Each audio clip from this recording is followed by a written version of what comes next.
Okay. They tell us that once you're on disability benefits, your story is already finished. They say the ink is dry, the ceiling is low, and your only job is to survive. But what if they're wrong? What if the system wasn't built for you, but you could build something better for yourself? If you're ready to reclaim your power, your dignity, your right to build wealth, and you're in the right place. And I'm hoping people can hear me. Hello, everyone. Welcome to Disabled Wealthy right here on the Minnie on Cam YouTube channel. I'm your host, Minnie St. and I'm so incredibly happy you're here today. And I mean that not just me reading it because it's there. I actually mean it because I've been dealing with a lot of extra symptoms that comes with multiple sclerosis that has put a challenge in me moving forward and living my best life as possible. Um, so, for far too long, the narrative around disability and money has been defined by scarcity and limitations. It's not just a struggle, it's a national crisis. Canada recently earned a dismal D grade on ending poverty in Canada, and that is from Stats Canada. Disability Without Poverty made a report card. ODSP Action Coalition makes a report card. Pretty much all of the charities that advocate for people with disabilities, they have a report card and they've all agreed in consensus Canada has a D grade, which in most cases that's a fail. Like they don't need the F to fail. Um, 1 in 6 people with disabilities and poverty live in Canada. I'm one of them, but I am climbing out of it. Poverty rates remain twice as high as those without disabilities. On average, we require 30% more income just to live the poverty line, which is also the low income. There's a name for it. I just read it. Now I forgot it. So there's basket measure of poverty, and there's low income.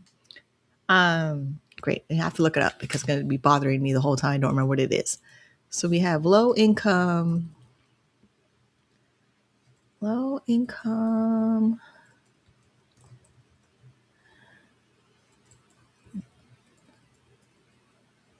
income cutoff. Is that what it is? Yeah. LIC. Yes. Low income cutoff. Yeah. It's low income cutoff. That's why none of them make sense. So, and I'm trying to check my phone to see if I'm live, but there's people in chat, I think. Let me know you can hear me because I don't want to start my stream over again because, all right, let's see. Well, it's great.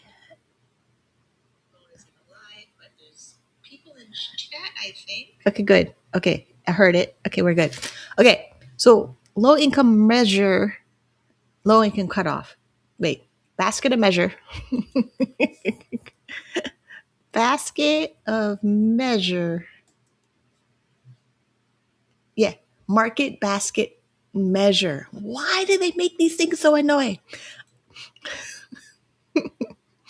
So, but here at Disabled Wealthy, we don't follow the status quo. We break it, we shatter it, we exceed the limitations of disability in Canada. That's what we're doing. ODSP recipients, member of the benefit unit, unemployed income has been steadily rising since 2020. And this mainly because people are probably sick and tired of being sick and tired. And 2023, the Policy for Ontario Disability Support Program said that the disabled member of the benefit unit or the disabled ODSP recipient is allowed to earn $1,000 income, net income, and still remain on benefits. And then if they earn anything above $1,000, their ODSP payment is clawed back at 75% on the dollar. And you can find that income deduction estimator calculator in my Ko-fi store in the Buy Me a Coffee link. And it's on my right. I'm looking at it. It's like, yeah, it's my right. Yes. Left hand, right hand. Yeah. It's on the left hand side. You can get a copy of it and see the math done for ODSP. And I'll show that a little later. So this year from Maytree, they have a lot of reports on measuring social assistance. And then they did I forgot what they did, but for Ontario, they said that 10% of cases of ODSP have earned income since 20 is rising since 2020. I like at some point in time, you have to like. There's a whole thing of metaphor: the dog lying on a nail and wailing of lying on the nail, and the man is like, "You're gonna help your dog?" He's like, "No," because he has to want to get off the nail bad enough, which is true. I think that's what's happening for some people. Not all disabilities. The way they measure disability is a mild, moderate, severe, extreme disabilities. It's a weird medical model that they use to classify people with disabilities, types of disabilities, and daily limitations with disabilities, which is why when you're applying with the application for disability benefits, it feels very clinical because that is the only measure they have to determine if you qualify for government disability benefits or private disability insurance. What else is there? CPP pension, like all the things that have income support and then people with disabilities, and they make everyone with a disability apply for it, which is pretty much around the world. Just letting you know. I just don't have time to go name all of them, but yeah. So take a look. See what the policy, pick a country, look at what their disability policy is for government assistance and see how they have people apply for it. And they categorize people based on ability to work, but then they also use that as a measure to give you income below the poverty line across the entire world. Yeah. Okay, so Ontario Disability Support Recipient is the main person applying for or receiving income support. Income support is a monthly financial payment from Ontario Disability Support Program, and there's benefits. So there's health benefits, there's vision, dental, assisted devices, medical transportation, special diet allowance, housing, because it's a program. But the program of Ontario Disability Support Program, they're cutting things out of that program budget faster than you can blink. It's ridiculous. Yeah, and then because it's part of the Ontario government, they're supposed to refer you to programs in the Ontario government that people who are recipients of Ontario Disability Support Program should have access to if they're eligible based on the needs of their disability, because it's circumstances and it's based on your needs of your disability. I have to stop adding extra information. I need to read this. Well, the member of the benefit unit includes the recipient, their spouse, any dependent children or adults living with them, and it could be and adults. So depending on your household, I'm single. I'm a single benefit unit member and a single recipient of Ontario Disability Programs. I'm not married, no children, and no dependent adults are living with me. Forming a family group whose total income and assets are assessed for financial need and the benefit calculation. So usually hear that the asset limit for Ontario Disabilities Program is $40,000, $500 per dependent child or adult, and $50,000 per couple, and then $500 per dependent child or adult. But they also forget to mention that you can have $100,000 in a trust fund, typically a Henson Trust, because a Henson Trust is the most universal trust that there is.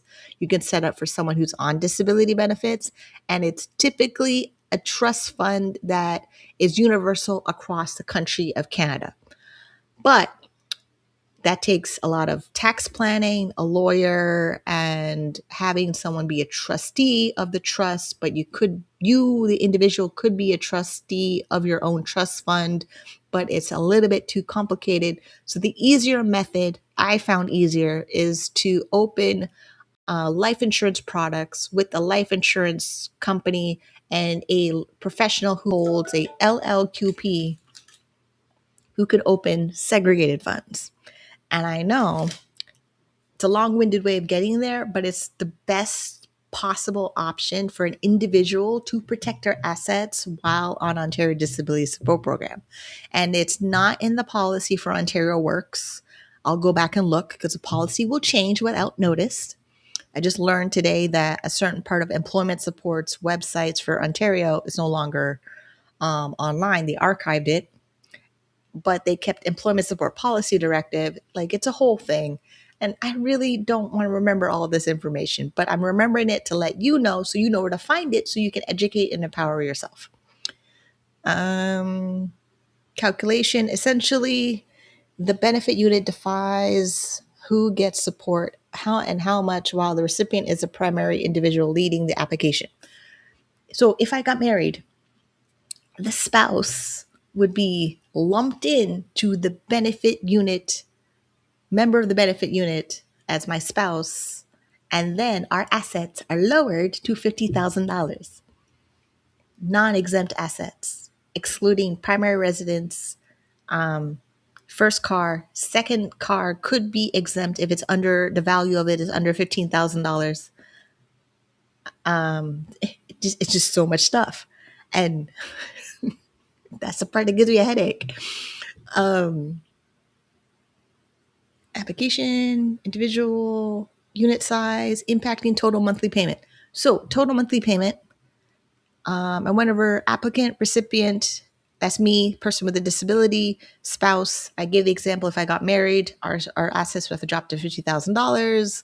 Dependent children under the age of 18, dependent adults, even over 18 if they're still dependent, which means if you have children who are adults with the disability who are your dependent living with you and the member of the benefit unit, and you are also on Ontario Disability Support Program, the whole generational poverty thing that happens, that's how they calculate ODSP, which when you really add it up in reality, it's unsustainable, borderline toxic, and borderline abusive, depending on how you look at it. Because the numbers, once I get to that part, you'll understand why I come up with that solution. Recipient, benefit unit, financial impact, obligations. Non-disabled spouses and dependent adults in the unit may have to participate in employment assistance activities as a condition for the unit to receive benefits. Yes, I read that part of the policy, but we're not reading that today. We're reading it on a different day. I should probably make a note of that to read it on a different day. Let me just read the spreadsheet with the numbers, because example of a single person with apply. Yeah, we did that. I'm the benefit unit member. I'm also the recipient. I'm the sole member of the benefit unit. I don't have any spouses. I have no children. But this example is like if it's a family of 5. But I'm going to show you, where is it? So Income Security Advocacy Center, ISAC, every year they update the rates of Ontario Disability Support Program and Ontario Works roughly in the summer, because this July 2025, it always indexes to inflation, the payment amount you get from Ontario Disability Support Program. And it looks like this. And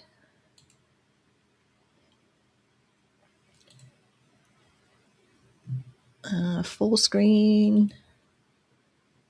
Remember, when I do presenting, it doesn't do it properly. Okay, 2 pages. Full screen. Okay, perfect, I think. Well, hold on.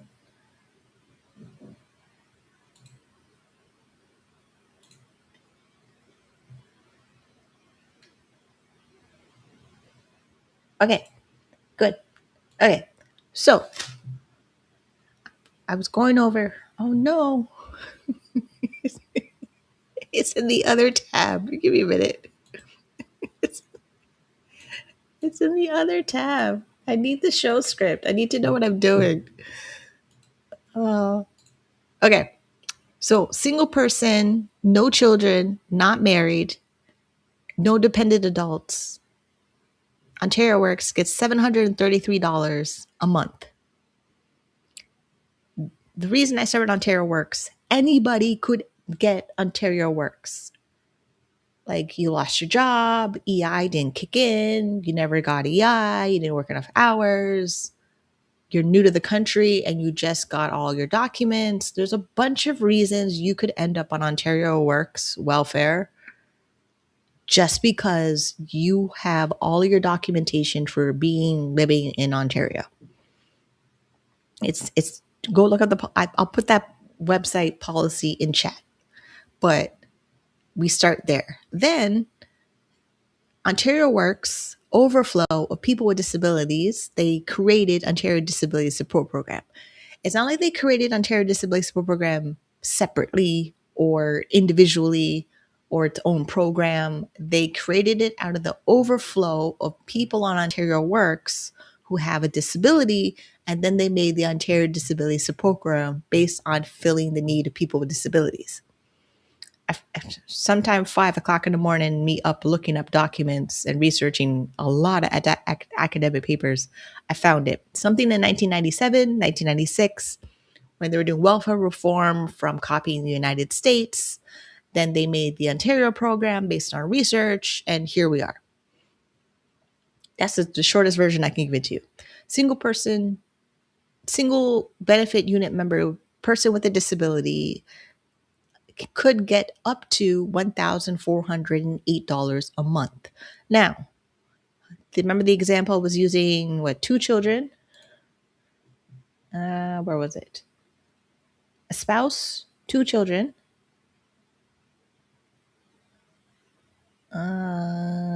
Okay, the couple are both disabled.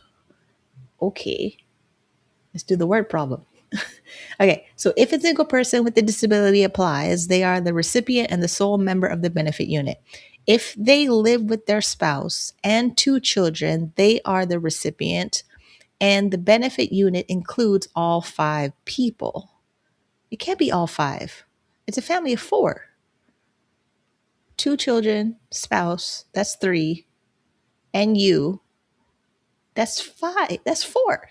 Why is that so confusing? You tell I'm single. Okay, so couple with 2 children at the bottom. That's the maximum, $2,558.82 a month. Now, if you're in Ontario, average rent is roughly $2,500. Good luck with that one. Like, really, just good luck with that one. Basic needs. So, like the way that the index inflation works, it increases the basic needs and shelter, which is single person. The maximum shelter $599. When I moved into my apartment in 2004, rent was $699. Now my rent is $1,014.93 February 1st. My rent is still double. And I'm in market rent. Even the last apartment was market rent. And basic needs, $809 for $1,408. I do get more money from Ontario Disability Support Program. I will show that later, but every time I read the facts of Ontario Disability Support Program, I get a migraine, full on migraine. It's now like dark humor in my head and sarcasm in my head even though it's reality. It's the only way I can't do it. I can't. So the things are not increased for index inflation in July. Special diet, I get $215 for hypertension, lymphedema, allergic to gluten, wheat. It's like 4 things on there.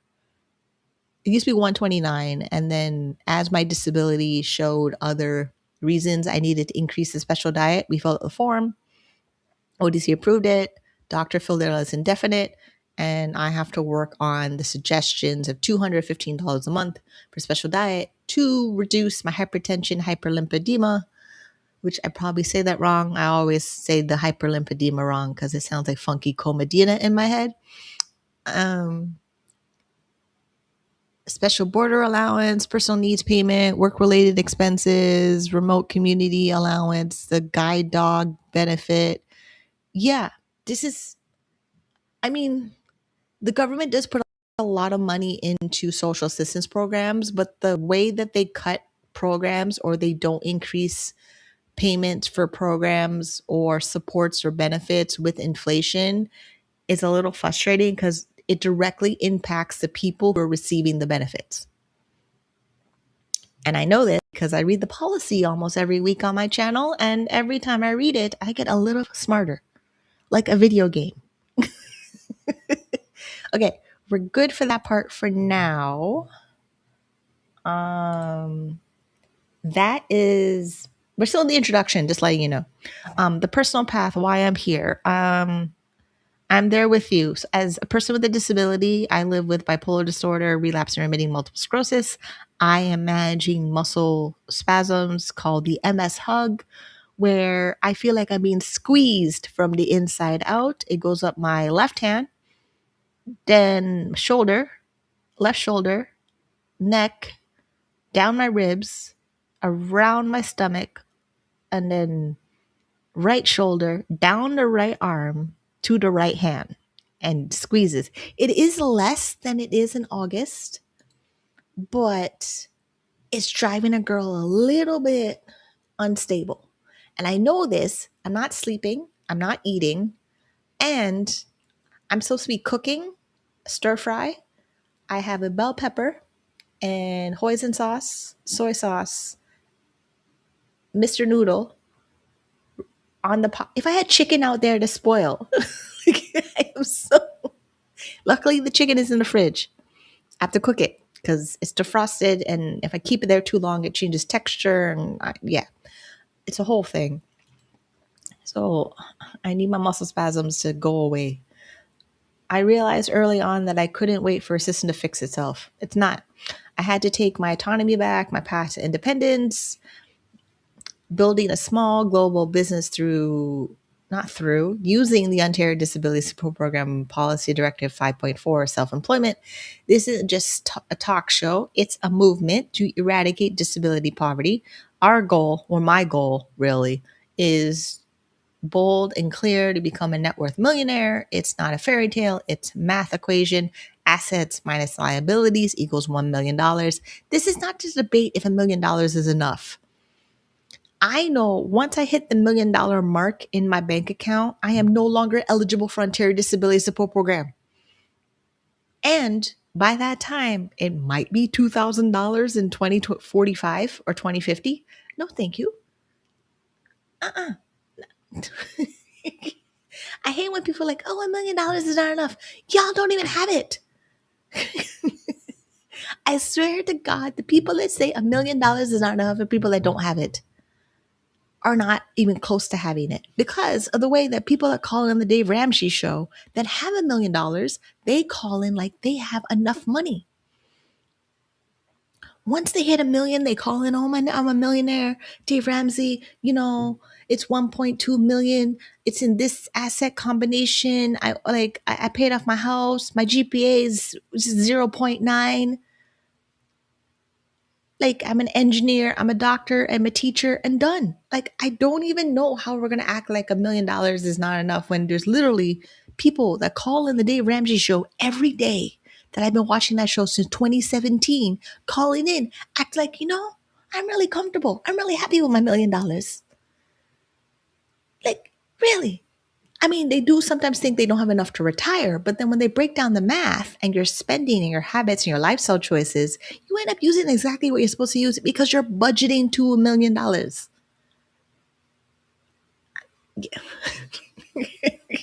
is new. That just popped out of nowhere. Okay. It's a solvable problem. On this channel, we show our work. We do. You've seen me do my budgets.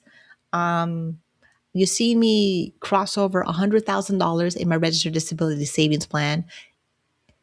Was it December 15 or 19? It went over $120,000 where I literally had to rebalance my portfolio. We added international. So India is in there. Precious metals is in there. India, precious metals, real estate fund. I changed the real estate fund. One of them wasn't performing well, so we changed it to another one that is performing well. Yeah, like you 6 years ago, I had no monies to my name. None. Zero monies.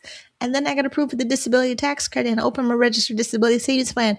And I put every red cent penny I have in that account and made sure I work with a financial planner that I trust and it has the heart of the teacher that understands my goals, my ambition, my drive, and all that stuff, to the point where, and every time mom, dad, and grandma gave me money, a good chunk of it went into my portfolio, which means I'm investing my inheritance.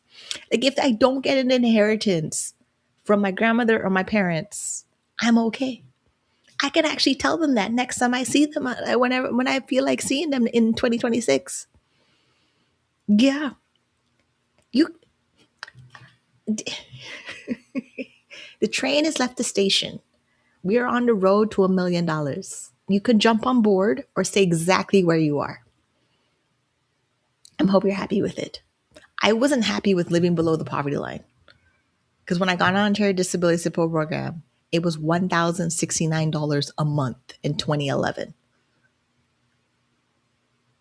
And my apartment at that time, rent was like $735, and again, $1,069. No matter which way you did the math, if ODSP is my sole source of income, I was never well. And oh yeah, 2011, if you earned any income on Ontario Disabilities Program, they claw you back $50 cents on the dollar. They didn't change that till 2013. We can earn $200 and then claw back a 50 cents on the dollar. Then 2023, gotta make sure the numbers are right in my head. 2023 February, they're like, okay, person with a disability can earn $1,000, but we're going to claw back a 75 cents on the dollar. But your non-disabled spouse, your non-disabled children who are not, non-disabled children over the age of 18. There's a specific criteria how they determine if your dependent children are financially independent. Is when they reach 18 and they reach a certain criteria. I saw it in the policy. I will look at it again in the new year. But their clawback rate, if they earn 200 in the benefit unit, remember it's everybody, you, husband, kids, non-adult, dependent adult. The words are frustrating. So basically, if I got married and my spouse keeps his job, the minute he gets his paycheck, $200 exemption, anything above that, 50% of above his 200 reduces my check for ODSP, which means it forces the spouse to take care of the disabled spouse in the benefit unit. And I've seen it happen a handful of times of spouses, they have a disabled spouse, they were working, they either drain all their assets because of the whole $50,000 limit, or the spouse made too much income and they're not getting their health benefits. So some people literally get divorced so that the disabled spouse gets full benefits. And of course, it's a lengthy legal process of proving you're separated from your spouse. Like they want affidavits, they want lawyers, they want all the records. Like it's a whole thing. Then, what else is there? Actually, like I had something else in my head. No, we're still, okay, call to action. Right. So if you believe in the mission and want to help us grow this community, hit the subscribe button. That's somewhere at the bottom of the video box. You can also support the work we do here by scanning the QR code, which is on my right, on your screen, or using the super chat buttons. It's not super, it's super, it's supers, YouTube supers. Because there's YouTube super chat, and then there's super thanks, there's stickers. There's a bunch of ways you can support the channel that shows your generosity, keeps these vital discussions alive as I and we climb the wealth ladder together. And thank you for being here.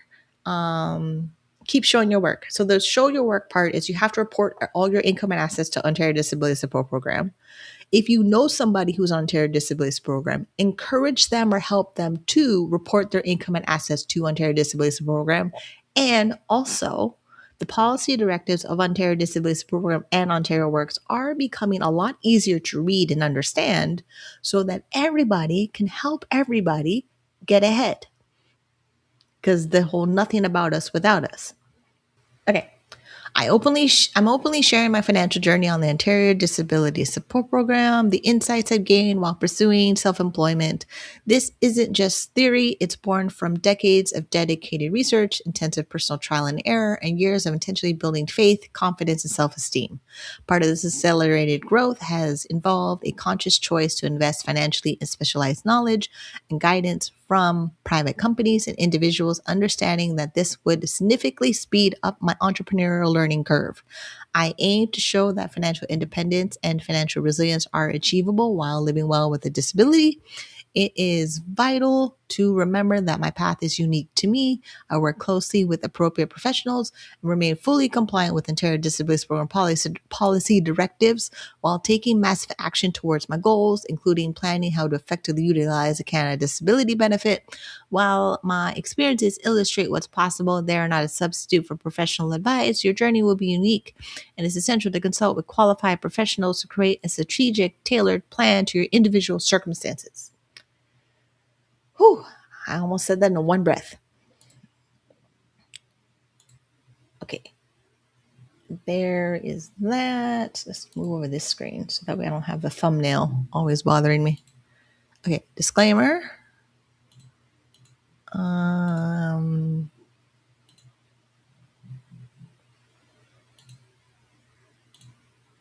Right, we read the rates of Ontario Disability Program. Is it open twice? Oh, it's here twice. Oh, man.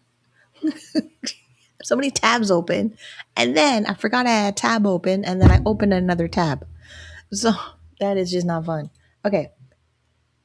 Oh, I want to be very clear. I'm a peer on this. Oh, the disclaimer's here twice.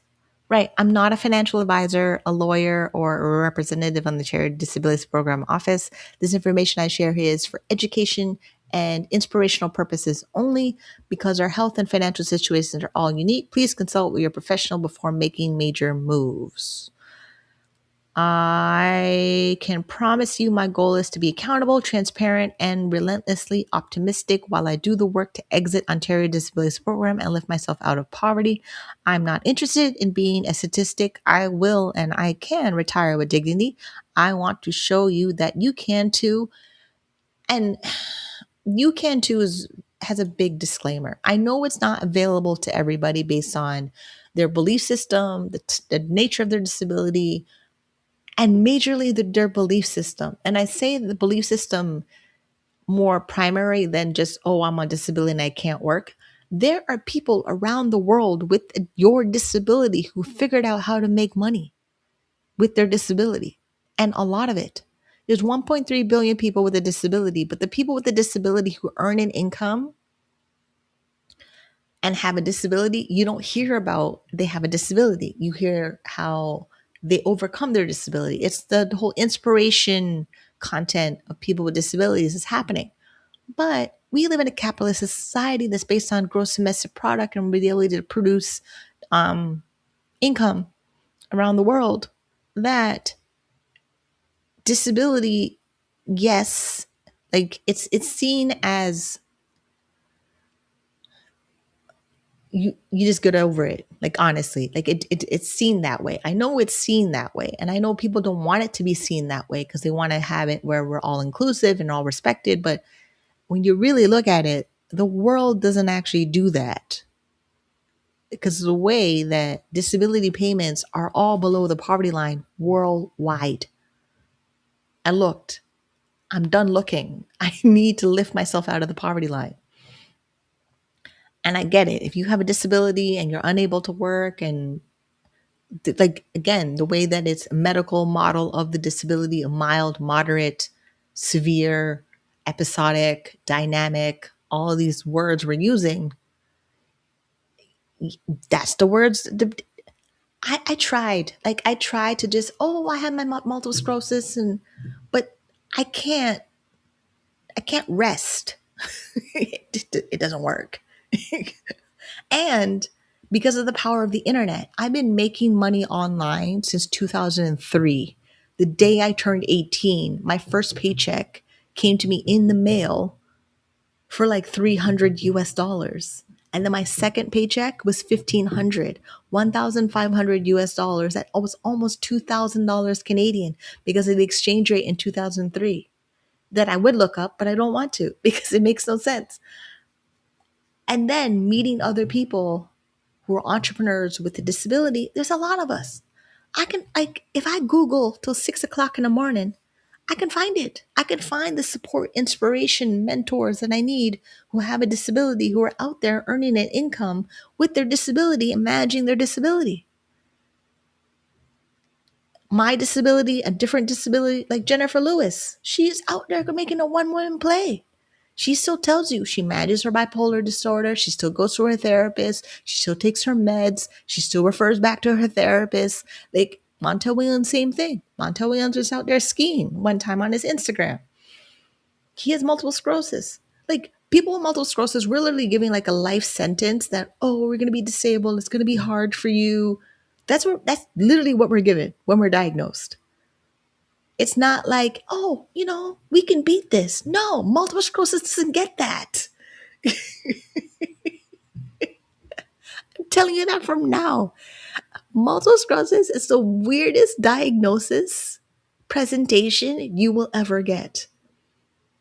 They literally act like you're going to drop dead a half an hour from now because of the way the diagnosis and the presentation of the diagnosis and the way that you go through MRI scans and blood work and neurological exams. And like, the neurophysiologist, they stuck a needle in my arm to determine the signals going through my body, if they're working correctly from my brain to the part of my body that needs to send the signal. And every year, like if you're in an MS group, you'll see people say, I did my MRI with or without contrast. That is part of our routine. Then, oh yeah, what medications are you taking and which one of them are closer to cancer or not closer to cancer?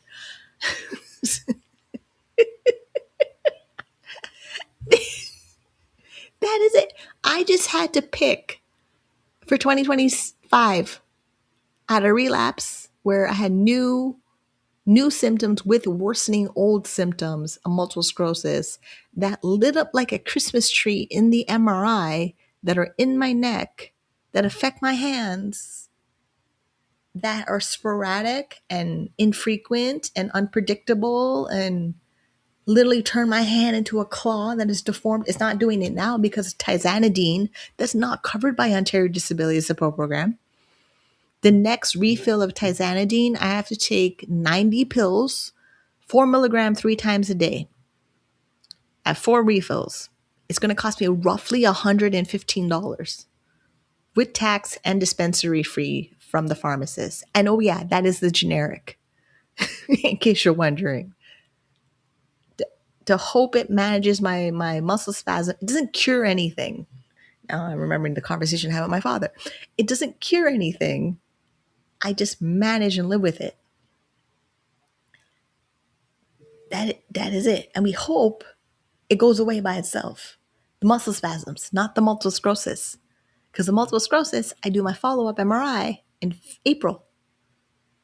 And then I see a neurologist in April. Oh yeah. And I start round 2 of Mavenclad next year, December. Because I start week 5 next week. New Year's Eve, I start week 5 of Mavenclad. 5 days of pills. And I have to take the pills in a very specific way because if it touches water, it basically disintegrates. And then hope it slows down the progression of the multiple sclerosis, of the diagnosis they gave me. Well, I basically got 2 diagnoses of multiple sclerosis. There's August 2013 when I thought this is multiple sclerosis because I couldn't move my left arm. And then they did the MRI and there was lesions, but they weren't like in a specific My lesions didn't fit the specific criteria, the McDonald criteria in 2013. I didn't know that. I didn't know I had to pass the criteria. 2019, I passed the criteria. Then 2019, I went on my first disease-modifying drug, teriflunomide, that's covered not by Ontario Disabilities Program, another part of the Ontario government that had to get approval to be covered to treat me a multiple sclerosis that could be disease progression. Then we had to do it all over again with Mavenclad. And I finally accepted I will have to go through that process the entire time I live in Ontario and I access Ontario Disability Support Program or Exceptional Access Program or another part of the government that covers my prescriptions for multiple sclerosis. Because let's say I have too much income to be eligible for Ontario Disability Program because I want to be a millionaire. Then we apply for Trillium drug benefit because it's based on income, notice of assessment, not assets. Thank God. And then we figure out how much of my income pays for private insurance to cover some of the out-of-pocket costs of living with multiple sclerosis. Because I am tired of telling the government, oh yeah, I kept my assets below $40,000 and I'm not married and I don't have any children, so I can get my full benefits. Yeah, tired, completely tired. Okay, I'm going to quick break. I'm going to play a very, really wonderful educational video and I'll be right back. Today, we're going to break down a pretty detailed financial framework, one specifically for people on disability benefits. It's basically a roadmap that's designed to completely challenge the idea that a disability check is where your financial story ends. So let's just jump right in. The source we're looking at kicks off with this really powerful statement. And, it just perfectly captures this common super limiting belief that for people with disabilities, the financial story is already written. It's a narrative that puts a very low ceiling on what anyone thinks is possible. But the source we're exploring today is all about showing a different path. It actually lays out a detailed framework. I'm talking a step-by-step guide for building financial independence, not by trying to get out of the system, but by learning to master it from the inside. Okay, so before we get to the solution, the source first grounds us in the reality of the problem. It frames this whole thing not just as a personal struggle, but as a much bigger systemic crisis. And the numbers, well, they're pretty staggering. The source points out that in Canada, 1 in 6 people with disabilities lives in poverty. And that's not just some abstract statistic. It's a reality that really highlights why a new approach is so urgently needed. This chart right here really drives the point home. The source shows the poverty rates for people with disabilities aren't just a little bit higher, they're double the rates for those without disabilities. We're not talking about a small gap here, this is a chasm. So how do you even start to fix this? Well, the framework argues that you can't win a game if you don't know the rules. It's as simple as that. And that's why the very first step is a deep dive into the legal foundation of the system itself. In this case, Ontario's Disability Support Program, or ODSP. One of the first absolutely crucial concepts to wrap your head around is the benefit unit. See, ODSP doesn't just look at the individual with a disability. It assesses the entire household. The combined income and assets of everyone in that unit are what determine the final support amount. This is a critical detail. And this is where knowing the rules becomes a total game changer. The source points out a huge difference in how earnings are treated. A person with a disability gets a $1,000 per month earnings exemption, but for a non-disabled spouse in the exact same household, it's only $200. This is precisely the kind of detail that this entire strategy is built on. The source then lays out the specific sections of the ODSP policy directives that are, frankly, essential reading. These aren't just bureaucratic codes. Think of them as the legal building blocks for the whole wealth building plan. They cover everything from what assets you're allowed to own to how your income is actually calculated. So with that legal foundation set, the source pivots to the really actionable part of the plan, a personal framework it calls the 7 baby steps, specifically adapted for people on disability benefits. And here it is, the whole roadmap at a glance. It's a really clear, sequential path. It's designed to build financial momentum, starting with immediate security, like an emergency fund, and taking you all the way to long-term wealth building and even generosity. Now, the source puts a huge emphasis on step 2. It advocates for the debt snowball method, paying off debts from smallest to largest just to build that psychological momentum. The recommended timeline is pretty aggressive: become debt-free in 3 years or less, and the goal is to free up your most powerful wealth building tool, your income, as fast as you possibly can. Step 4, investing, is where all that legal knowledge from earlier really comes into play. See, it's not just about investing, it's about using the right tools that are actually compliant with ODSP rules. We're talking about things like the RDSP, which is an exempt asset, and even the cash value of a life insurance policy. Each one of these is a specific piece of the puzzle for building wealth without putting your benefits at risk. So, if your income is the engine for this whole plan, how do you manage it, especially if you're self-employed? Well, the source lays out a system for organizing business income that it calls the command center. This is the practical nuts and bolts setup. The source recommends 5 separate bank accounts to keep your business and personal finances completely distinct. This whole system is designed for clarity, for compliance with ODSP reporting, and honestly, for peace of mind. Each account has exactly one job. And this brings us to what the source calls the golden rule of the entire operation: complete and total transparency. Reporting every dollar that comes in and every dollar that goes out isn't just about compliance.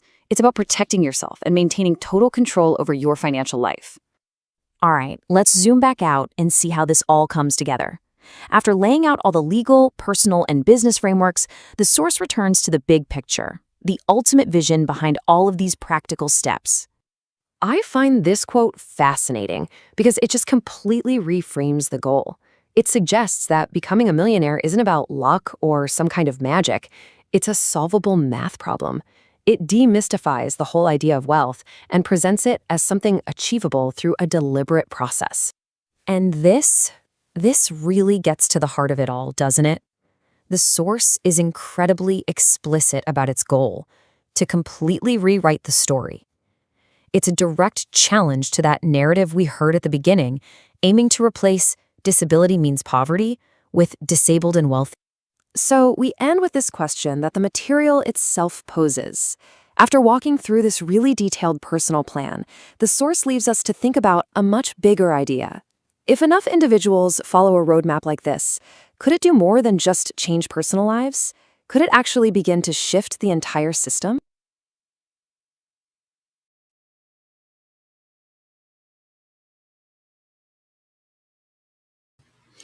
Ooh, see, that is new. That is why the delay. Like I should have been live at 4 p.m. and now it's 6:30. But that one's nice. I like how it goes right to what I do to work towards exiting off of Ontario Disability Support Program.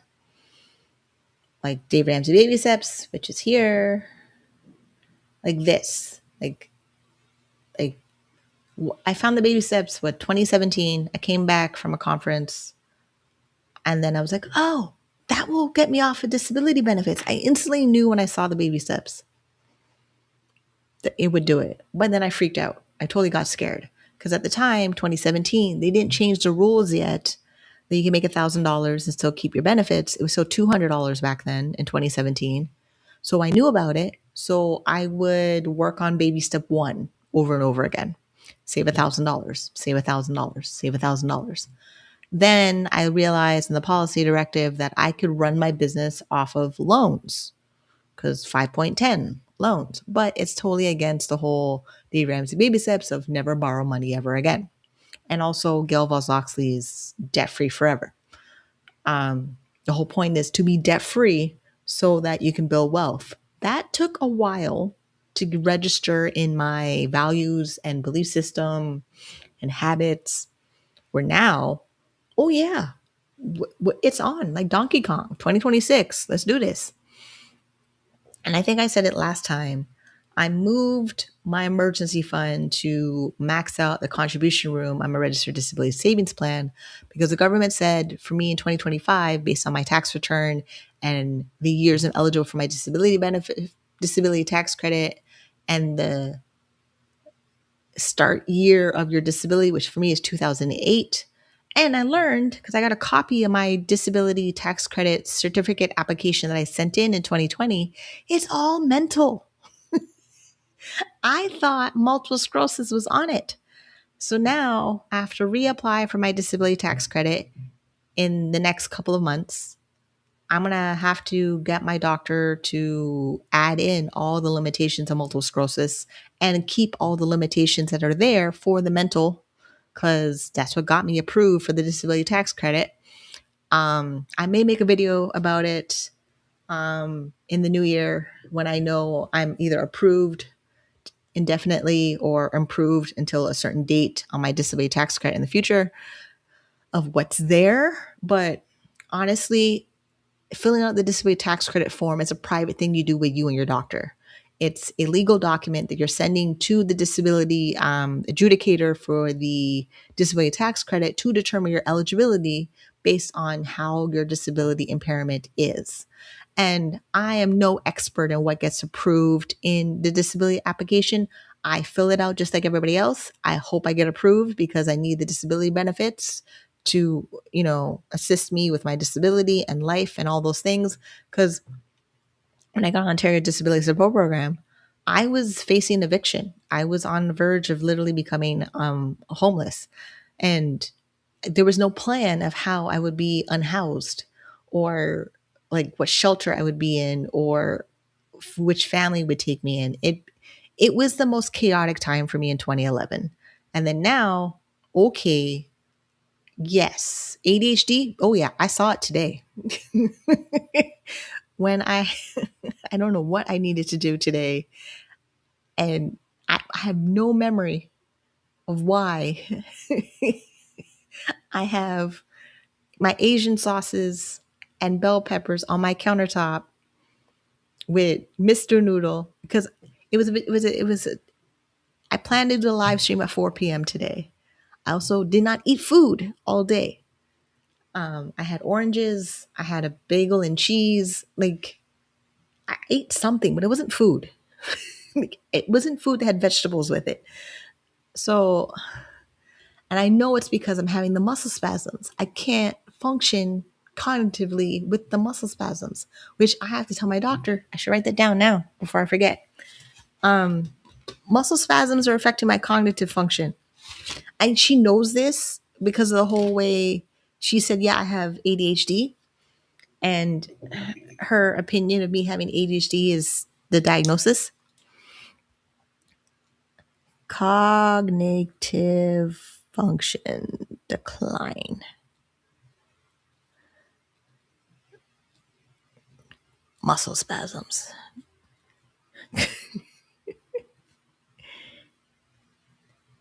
All right. I have a full notebook I bring to my doctor's appointments of everything I think is wrong with me medically, and then me and my doctor talk it out. The level of notes that I have that they agree with my, they agree. This is 5 years of notes. On the pages are not that big. The page, wait, you can't see that. Hold on. Yeah, the pages are not that big. It's a small notebook.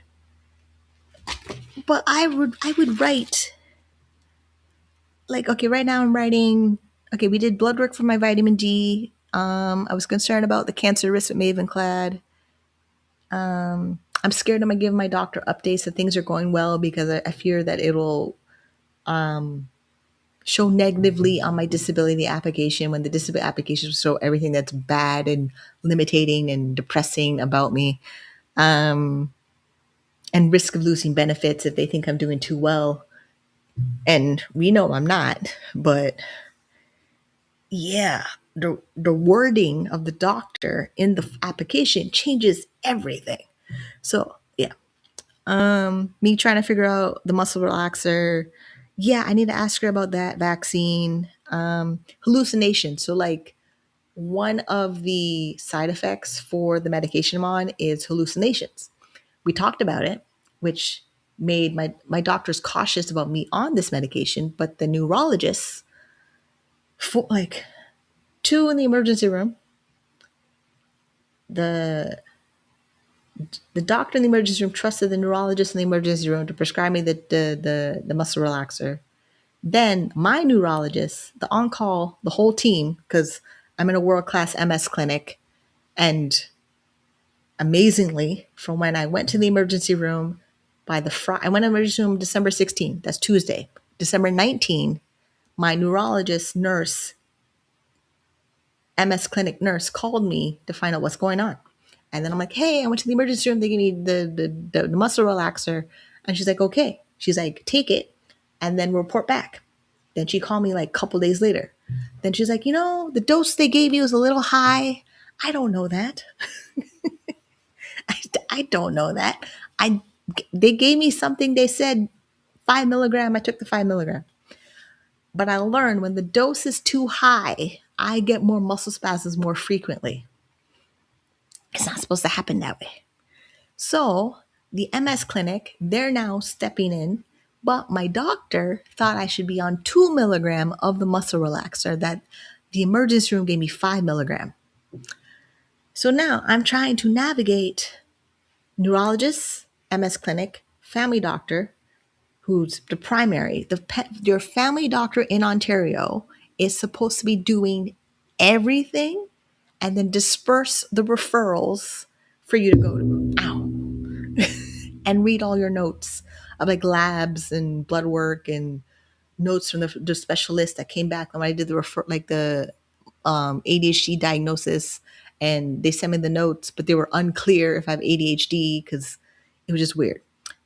So then I learned the pharmacists can step in and talk to the doctors about the prescription. Yay! Trust me, that was a miracle. Because my doctor said 2 milligram, but the emergency room prescription says 5 milligram. Then the MS clinic is saying 4 milligram, sometimes 6. And I was like, what? What? What do you mean? Plus, this is a prescription that's not covered by Ontario Disability Support Program. At the moment, I paid $44 for 30 tablets twice. And then the other prescription I paid for 26. It's in this folder. Hold on. The receipts are in this folder. Before I try to remember numbers I don't need to remember. Okay. So the current muscle relaxer I'm on, $43.87. I paid twice. So 80 something dollars I paid for already. Then the previous muscle relaxer in October that doesn't work because it raises my heart rate, $26.67. It took me being on this 2 times of, where is it? Oh, 60 tablets. I had 60 tablets? No, days. 30 tablets. At 30 tablets, 30 tablets. At 60 tablets total. I have to read the little tiny numbers. Okay. Yeah. The reason I stopped the muscle relaxer in October, the neurologist noticed my heart rate is too high, 110 to 120. What's funny, the emergency room, December 16, my heart rate was 136. And I was not on muscle relaxers on that day.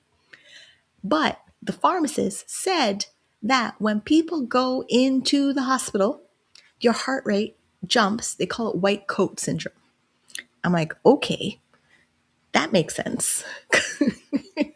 Plus, when I saw my neurologist, the new one who's now on maternity leave, she read all of my notes as if I'm being diagnosed all over again with multiple sclerosis. So you can imagine my stress levels were pretty high, like super high. Like the level of, like, what do you mean it's real? Like, it's not like, because so there's the neurologist give you the diagnosis of multiple sclerosis, the first one.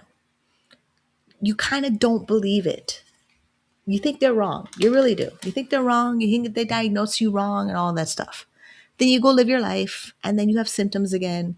Then a doctor comes in that's replacing the retired doctor, maternity leave doctor, or whatever happened, they got fired, like whatever reason that the first neurologist that saw you and diagnosed you with multiple sclerosis is gone. Then you go see a new one. The new one reads all of the notes from the previous one and runs their own test. A lot of tests. More than the first time when you're being diagnosed with multiple sclerosis. And she does it all before going on maternity leave like a superhero.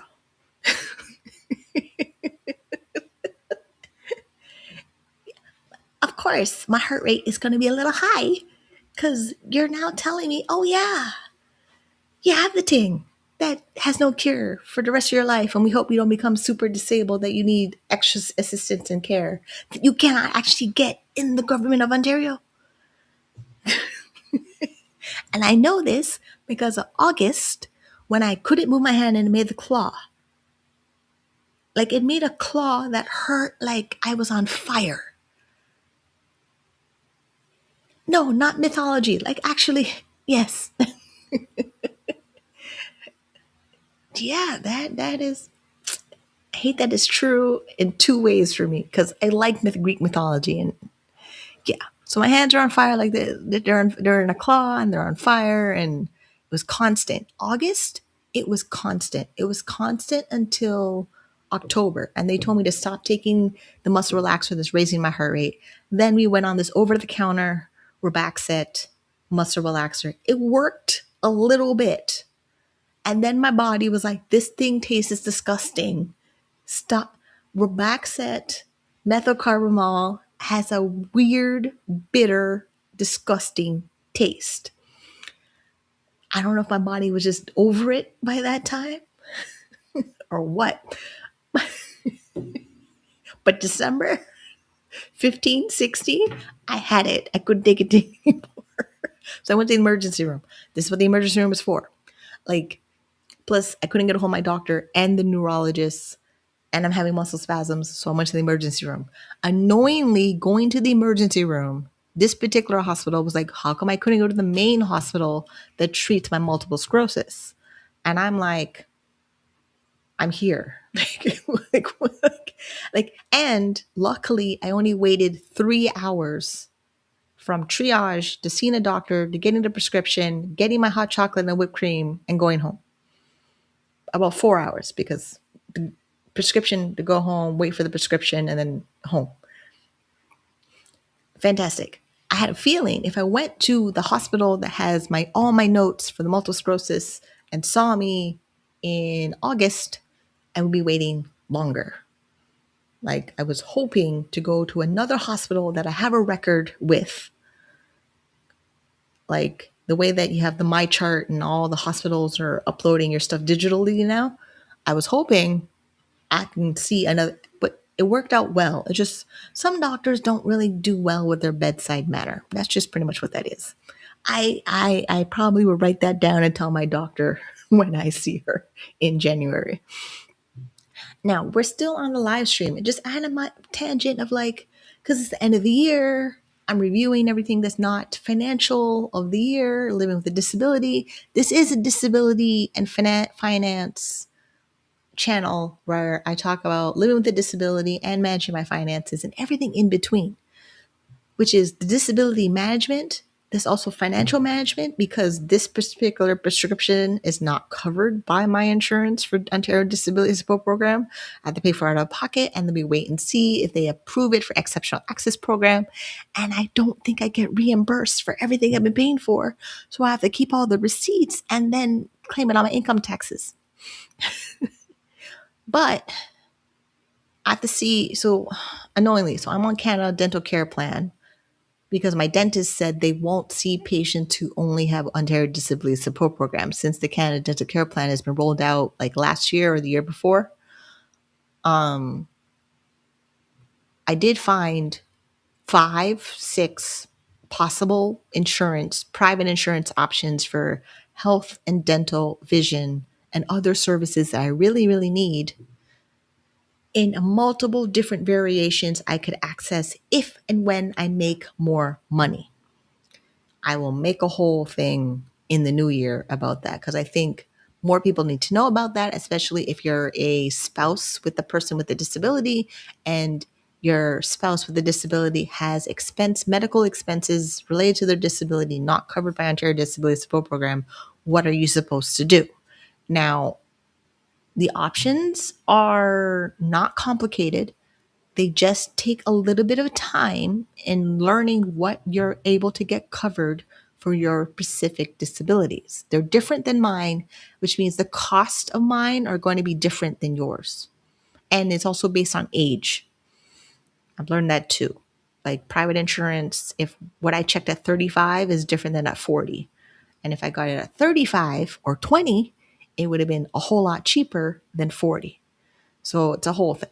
And I'll put this in chat.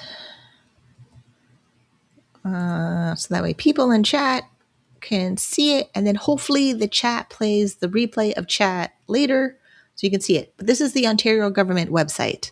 Now, I learned something today. Here, it says social assistance, Ontario Disability Program, and show more home and housing. These are all the sections on the Ontario government website you can go click through to eventually land on Ontario Disability Support Program.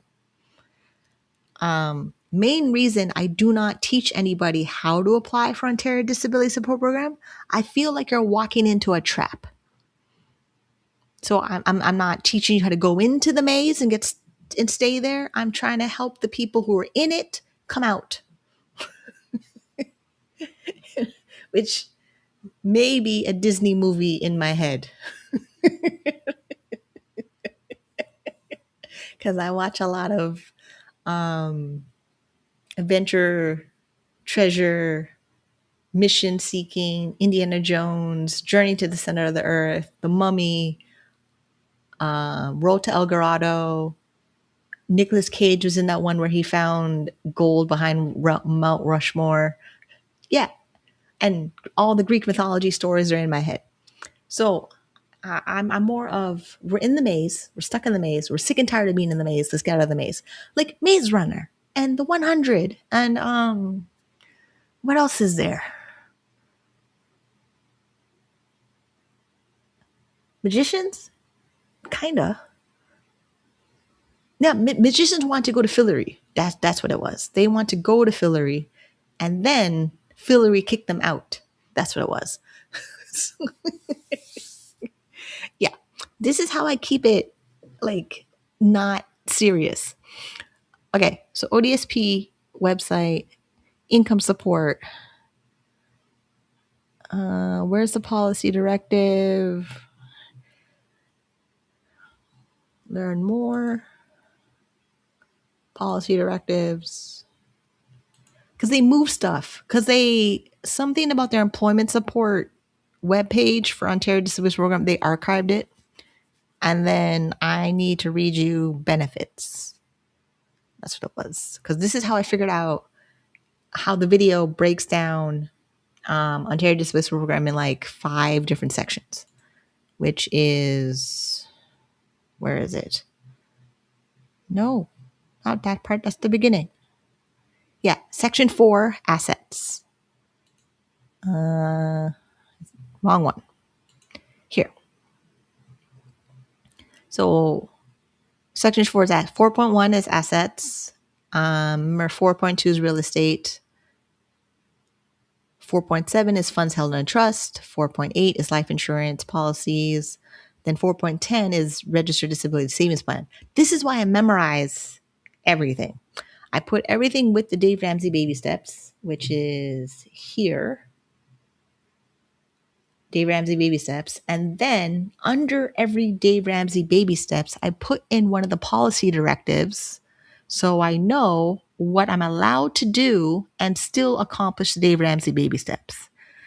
And then because I'm self-employed, I put the same thing with the Donald Miller 5 business bank account, with the policy directive Ontario Disabilities Program 5.4, self-employment, along with the baby steps of Dave Ramsey. So I'm not confused, overwhelmed, stressed out, or completely frustrated with the system.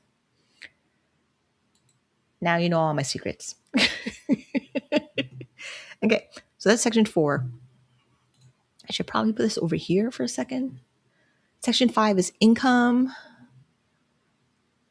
So treatment of income is 5.1. Deductions from employment and training. So if you're an employee and you have a job, this is where the policy directive would break down how it calculates your chargeable income. That's what the word they used. I saw it here. Describes the earnings exemptions and deductions for members whose earnings are not fully exempt and how the exemption deductions are applied to calculate chargeable earnings. So this is probably where I would show you the calculator that I make, but you can get a copy of it in the Ko-Fi store. And it's here on the screen because it now has a video to go with it. And the video is also the same section of the presentation I did for Disability Without Poverty called Mastering the Fine Print for Disabled Entrepreneurs. So now the whole country has this information. It's fantastic. All right. Policy Directive 5.3, and then we go back. So here's income. So everything in income, like gifts, voluntary payments, loans. I talked about loans. The post-secondary education, this is the golden goose part of the Ontario Disabilities Program, where all your income and assets when you're attending full-time post-secondary education are fully exempt from income clawbacks and deductions when you can prove to your ODSP caseworker that you're attending full-time post-secondary education and working and earning an income. This is also why having an online business when you're in full-time education works out well, because online business for me creates passive income that I don't have to do a lot of active work, physical work to make my income. Exemptions of earnings, that's 5.18. Some of them I don't know what they are because they don't apply to me, and I also don't care what they are either. So like spousal and child support. I have no children. I have no spouse. I'm good. Treatment of federal benefits for families with children. Again, no children. Income support protected from seizure or garnishment. Wait, what's that? Income support is not subject to alienation or transfer by recipient, nor is subject to garnishment, attachment, execution, seizure, or receivership. Director may deduct a portion of the income support to recover the amount of support deduction order SDO as prescribed as government debt owed by the member of the benefit unit. What? Does that apply to me? What is this? What is SDO? I don't know what that do. What is this? Oh, okay, now it is. A support deduction order. To ensure the recipient income is protected from seizure and garnishment by creditors. Oh, okay. Now I know what that is. So like when people have debts that go into collect, now this is perfect. This is part of baby step 2 of the Dave Ramsey baby steps. I learned something. Oh, this is fantastic.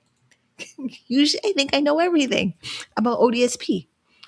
So good. This is fantastic. Okay. To ensure the recipient income support is protected from seizure and garnishment by creditors or transferred to another party to satisfy a debt.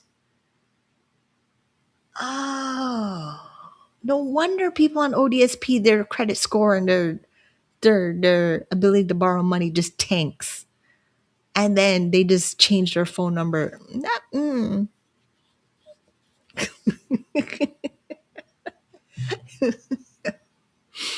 Yeah. Okay, the policy applies even if the income support has been paid into an account, the financial institution directly deposited into a recipient's bank account.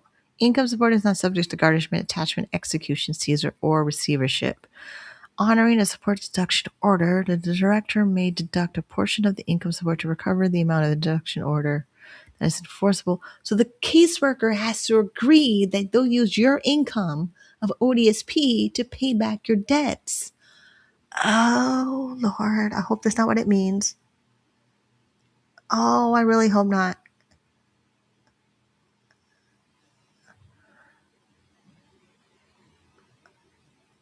Oh, I hope not.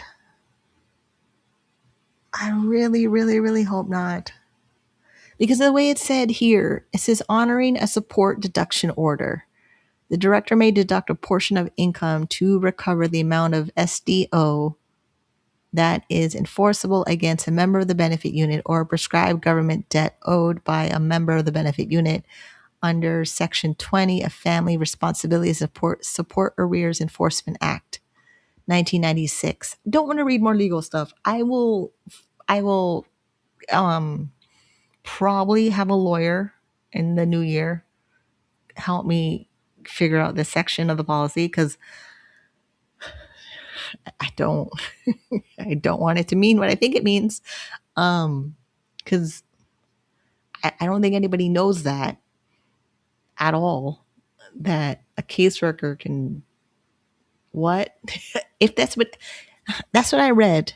Let me hold on. I have to put this in ChatGPT for a second to see what it says. And it may not be accurate in ChatGPT, but enough to keep my brain calm that I don't try to figure out what this means, because I don't know what it means. It's brand new.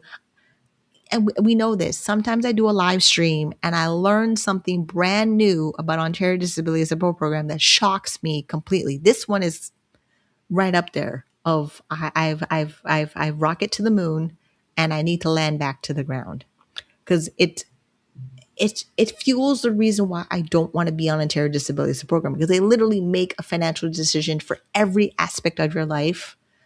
And then you just agree to it because you made your application and you're approved.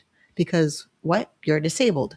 And I'm keep being reminded, because I was psychotic and ended up in CAMH, and they told me I have bipolar disorder, a major depressive disorder, and having a psychosis, that, oh yeah, you should apply for ODSP because it'll stabilize, they'll pay for my meds and I'll be stabilized with the income support and all that. And it's actually not true. I'm actually more stressed out by it. And I don't know who else out there is, but if you're not, it's because you're not reading the policies the way I read the policies, to get upset to the point where you're like, I don't want to do that. So this explains how they really do the recovery of overpayment. Does it share my audio? Hold on. Okay, share audio in this tab. This one. Okay, here's Google Gemini.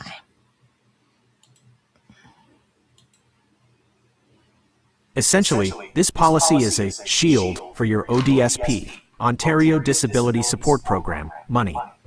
It's designed to make sure that the money you get for basic living costs actually stays with you and isn't snatched away by people you might owe money to. Here is the breakdown in plain English. 1. The shield against debt collectors. Under normal circumstances, if you owe a credit card company or a store money, they can sometimes go to court to garnish your bank account, take money directly out of it. This policy says they can't touch your ODSP. Your ODSP money cannot be seized, frozen, or taken by regular creditors. Even after the money is deposited into your bank account, it is still protected. You aren't allowed to sell or transfer your right to this income to someone else. 2. The exceptions, who can take some money. There are two main groups that are allowed to bypass that shield. The government. If you owe the government money, like an overpayment, where they gave you too much by mistake, they can take a small bit back. Family Responsibility Office, FRO. If you owe child support or spousal support, the FRO can legally take a portion of your check. 3. The 10% rule. The government can't just take your whole check to pay back support or debts. They have to leave you with enough to live on. The limit, usually, they can only take a maximum of 10% of your monthly payment to cover support orders or government debts. Overpayments. If they are just taking money back because of an overpayment, they usually only take 5%. The math. If you have both an overpayment and a support order, the total they take still usually can't go over 10% unless you give them permission to take more. 4. What if you can't afford the support payments? If a court ordered you to pay child support back when you had a high-paying job, but now you are on ODSP and can't afford it, the policy mentions a motion to change. This means you can go back to court and tell the judge, my life has changed, I'm on disability now, and I need to lower these payments. Summary. Your ODSP is safe from debt collectors and banks, but the government can take up to 10% of it if you owe child support or have a government overpayment. Would you like me to explain how to file a motion to change, or how to check if you have an overpayment? Okay. Good. So I'm smart because I thought it meant that. And the part about permission, it's only in the realm of the overpayment or child support, but I've filed a bankruptcy and consumer proposal while on, consumer proposal, bankruptcy was not, I was not on Ontario Works or ODSP that time. But consumer proposal, the one in 2019, I was on ODSP at that time, but I didn't have an overpayment at that time. And that part makes I hate how complicated it is. I'm trying to make it easy. So I went in willingly to the bankruptcy trustee office to settle my creditor debt, the credit cards, the payday loan, the payday installment loan. Like it was $6,000, $7,000. Plus I had borrowed money outside of Canada. So I had to pay that on my own, which was the whole video on my channel where I'm debt free August 2020. That video. So and credit counseling too. So you go to credit counseling and you willingly work out a payment plan to repay your debts, that's different. But the creditor, the debt, the borrowing money, the collection people, they can't come in and garnish your wages because your income source is ODSP. But I know the government can go like, it's just too many things. Why did I gotta make it so frustrating? Because like how you get wage garnishments. So if a different part of the government owes money, like taxes, not ODSP overpayment. Now I have to ask, let me ask this ChatGPT. So what if I owe income taxes to CRA? This is my brain is now spinning with 6 months. Basically what it is, ODSP is a giant maze. And the way to get out of a maze, you kind of have to remember, like Hansel and Gretel. You have to leave breadcrumbs on the ground to find out where you are and how to get out. That part of I never read that part in the policy. And it could have been a new part. Is it new? 2024, updated 2022. It's not new. I just never saw it. That's just what it is. Okay, it's not new. I never saw it. Okay. A bit more serious. You know what? I'm going to let the AI read it to you, and then we can talk about it. And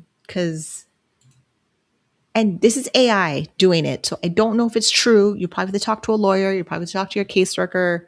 You probably have to talk to the CRA. If you're getting collection order from income taxes and they're garnishing your Ontario Disability Support Program income support or your Ontario Works income support. The reason I'm still talking about it is part of the baby step 2, pay off all debt except the house, in the exit plan of exiting Ontario Disability Support Program. And if you're going to exit, you kind of need to know what ODSP says so you know what you're walking away from and how to walk away from it. And nobody's having these type of real people conversations out there. I looked. It's just me. I've been anointed. So here we are. All right.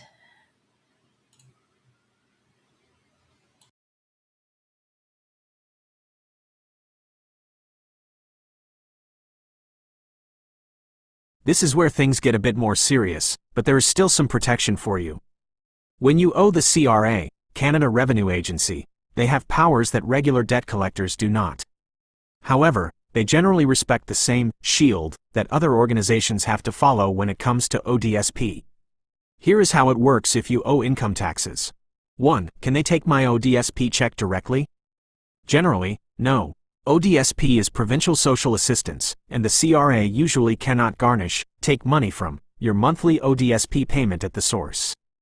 The law we looked at, Directive 5.16, protects that money from being seized or garnished, and the CRA typically honors this. 2. Can they take my other government benefits? Yes. This is the most common way the CRA gets their money back from people on low incomes. Instead of taking your ODSP, they will offset, keep, other federal payments you were supposed to get. This includes GST, HST credits. They can keep these quarterly checks to pay down your tax debt. Tax refunds. If you are owed a refund this year, they will keep it. Trillium benefit, carbon rebates. They can often redirect these federal administered payments to your debt. Canada Child Benefit, CCB. Note, usually, the CRA is very restricted in taking CCB, but they can take it to pay back CCB overpayments. 3. Can they take money from my bank account? Technically yes, but it's rare for ODSP. The CRA has the power to send a requirement to pay to your bank to freeze your account and take what you owe. However, since they know your income is from ODSP, which is legally protected, they rarely do this because it would cause undue hardship. If they did do this, you could show them that the money is 100% ODSP, and they would likely have to release it. 4. What should you do? The CRA is actually surprisingly easy to deal with if you talk to them first. The hardship argument. If taking your GST, HST credits means you can't pay rent, you can call them and explain your situation. They can sometimes pause the collections.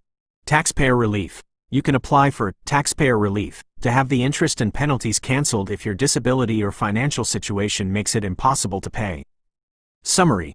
The CRA won't touch your monthly ODSP check, but they will almost certainly take your GST, HST credits and any tax refunds until the debt is paid. Would you like me to find the phone number for the CRA Collections Department or explain how to apply for interest relief? Okay. So Google Gemini read my question, what happens if I have tax debt to CRA and my income is ODSP? Surprisingly, what it read was mostly accurate. And I know this, I've experienced some of it. So when I had my student loan and I wasn't paying it because I was disabled and psychotic and I still got old receipts from it. It's gone now from the consumer proposal with the licensed insolvency trustee that I paid off $6,000 in 9 months. I have to find the video so you can go watch when I paid off debt. I paid off all my debt before. Like my money came in, paid off debt, debt free. Yay. Now I'm back in debt because I rebuilt my credit and they gave me 4 credit cards I got paid off. So with the whole CRA thing, when my student loan was default for too long, they used to call me and ask, do I have income to pay them? So the hardship program that they have, they do have a hardship program because every time they would call me and we would do my budget of ODSP budget, especially when it was $1,069 and it was like $1,100. And then eventually it's gone. It's legally gone because the consumer proposal, and I've been out of school for 7 years. That can only be settled and agreed upon when you go to a licensed insolvency trustee and they legally are required to give you a free consultation, no obligation consultation. You bring all your financial documents, you bring all your debt summaries, and then they give you your options of either, hey, you can pay this off on your own, or here's your option of bankruptcy and consumer proposal. And it pretty much starts right away when they let you know if you're bankruptcy or consumer proposal, if you agree. Because when I filed my consumer proposal in December 2019, oh, wow. Oh, yeah, we're in December now. Okay. Oh, right, December 15. Oh, yeah. Okay. So basically, the payment date in December 2019 from ODSP paid for the first payment of my consumer proposal of $100 because it was $100 for 5 years to settle all of my debts unless I could pay it faster. And then 3 months later, 2 months later, we had the pandemic and 2020 happened and I was eligible for CERB. And then we used the CERB money to pay off my consumer proposal, which triggered me being debt free August 2020. And then 2022, I went back to Capital One and got a new credit card. And then now that credit card is $7,000. So that's just what happened.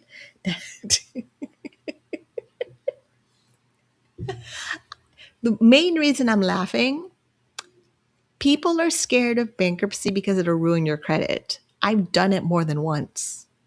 Legally, it's 3 times, because the first time is consumer proposal, where there's a settlement of you're going to pay all your creditors back a monthly payment for up to 5 years or sooner, and then your discharge in year 6, and then it comes off your credit report after like 3 years. I did that first, but that was 2009, 2010, and 2008, in that window. And I say in that window is also the window I was not well with the bipolar disorder and depression. So part of my brain knew, hey, manage your finances. Hey, you can't handle it. I'm not working anymore. Let's figure this out. And then my brain, for descriptive words, illustration purposes, snapped. So then when it snapped, I said, let me file bankruptcy. Really, I should have worked with them to work out a payment plan for the debts I had at that time, the first time I did the consumer proposal. And at that time, the consumer proposal did not include my student loan because it was not 7 years since I've been out of school. Because it was 2005, the student loan is from, and I'm filing a consumer proposal in 2008, 9, or 10. I had to go look up a legal document to find out the exact date of when I filed the first time. Then what happens when you don't make the payments on your consumer proposal? It defaults to a bankruptcy. They kind of give you 3 or 4 chances to get back on track with the consumer proposal with the payments so you can complete the consumer proposal program. I know this because 2019, when I went back into debt again, how many times I got in debt? 3 times? Oh, wow. Including right. Yeah. This is what happens. So, 2019, I paid off that debt in 8 months, 9 months. Because the pandemic money, I was dropping $1,000, $1,000, $1,000, and I was just gone. They gave me a certificate of full participation and discharge. So the student loan from 2005 got included in the consumer proposal of the second one. This is how the legal system of everything works. So now, if I log into OSAP right now, because it's been 3 years since the consumer proposal, and OSAP has a window that they wait before they let you reapply back for OSAP to go back to school. We know I have to finish my program in accounting in the business programs, business, finance, accounting. I would like to pay for that in cash. My own money. I make my own money. I go to school, pay for it. I do have the opportunity to apply for OSAP. I don't want to because it's signing the legal documents, what it says in the legal documents. And I've gotten really good at reading legal documents where there's certain things I don't want to sign up for. OSAP is one of them. I know a student with a disability could access grants and bursaries from the Ontario Assisted Support Program. Is that what it's called? What is OSAP called? We just call it OSAP. I don't even remember if we know what it is. Ontario Student Assistance Program. Okay, see, we just don't even. Yeah, I could apply for it. But being on Ontario Disabilities Program and having OSAP over my head and ODSP over my head is too much stress I don't want to deal with. And the main reason is ODSP, if I get too much money from OSAP, ODSP will claw me back dollar for dollar. If I use my credit cards that I'm paying down off right now, because now I'm baby step 2, I've resaved $1,000. I didn't get to finish the whole story. I took out $850 to go into my registered disability savings plan because I had to make sure I get the grants and bonds of $1,950. And then that is finished. Yay, me, because there's a government match of $4,400 going in my registered disability savings plan the end of January 2026 to bring my registered disability savings plan over $120,000 as long as the market does very good things in the way it's invested, and that we rebalance my portfolio, and it's just a nice, wonderful, pretty thing that's happening. So now 2026, I can focus on paying down credit cards. I have 4. I'll name them based on balance that I owe. Where's the budget? This one? I almost forgot which one it is. I have more than one tab because I started building the 2026 budget. That's why. So we're December 2025. My debt total is $17,203.14, but $1,547.81 is my disability overpayment. They get their monies of $81.15 a month. And if they keep getting their money and it indexes to inflation in July, it'll be paid off in 19 months. I am not touching that. I know I said I would in the past because it felt like tax debt, and that $81.15 is money that I could use in my budget, but it's being accounted for. It's being allocated appropriately in my budget, where I need to focus on my credit cards, and some of my credit cards are 28.99 in interest. I don't know why I'm whispering, but that is madness for a credit card. So the goal is to pay off and close 2 credit cards and pay off and keep 2 credit cards. And my phone is going off. Who's here? Okay, that's not me.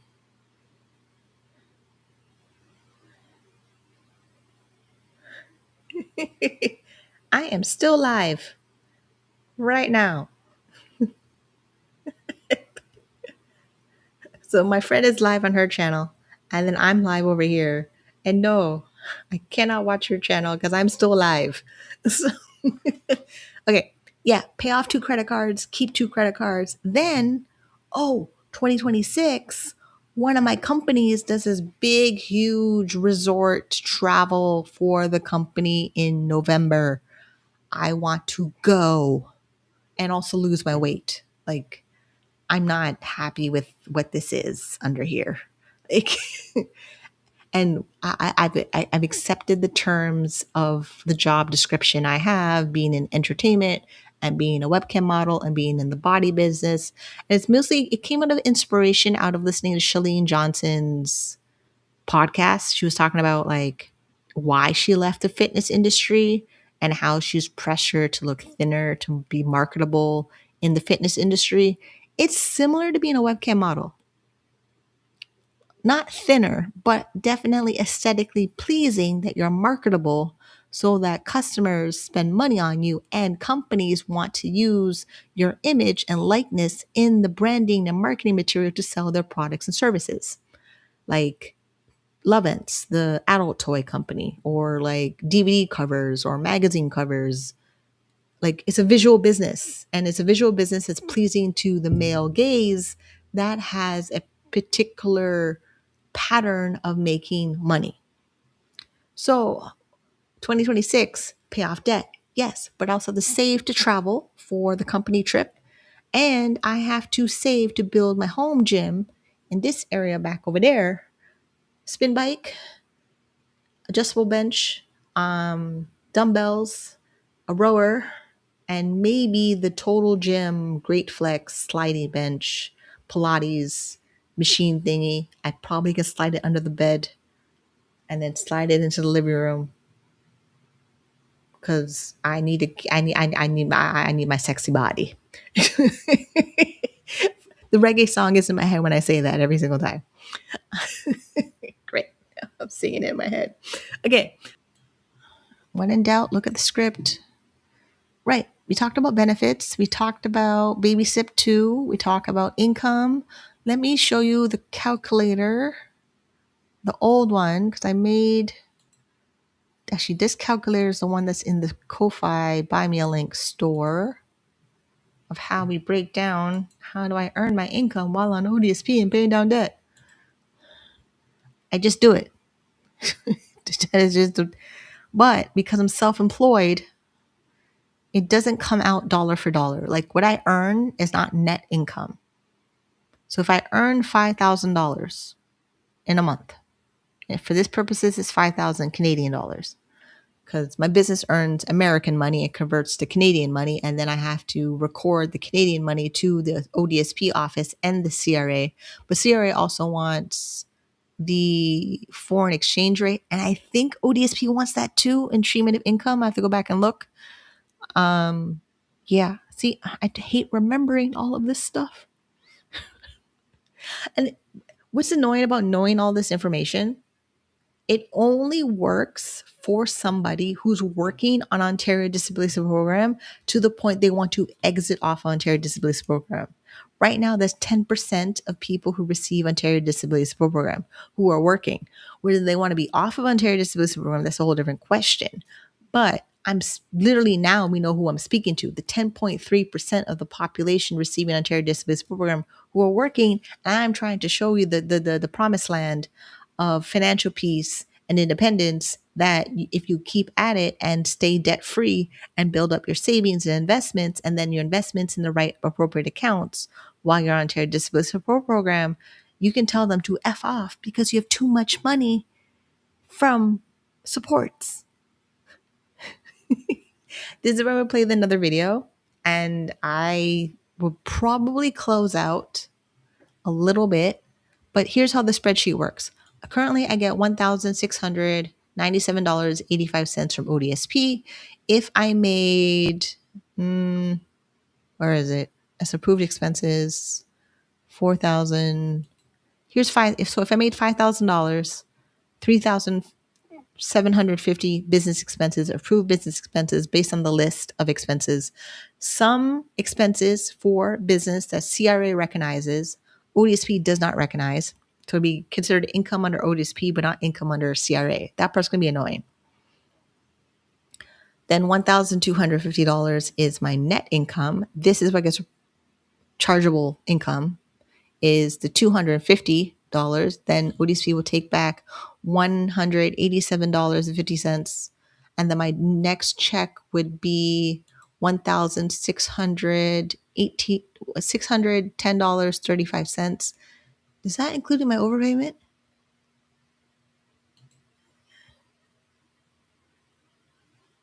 Right. This is the amount with the overpayment. Yeah. In 2 years, you'll see this without the overpayment.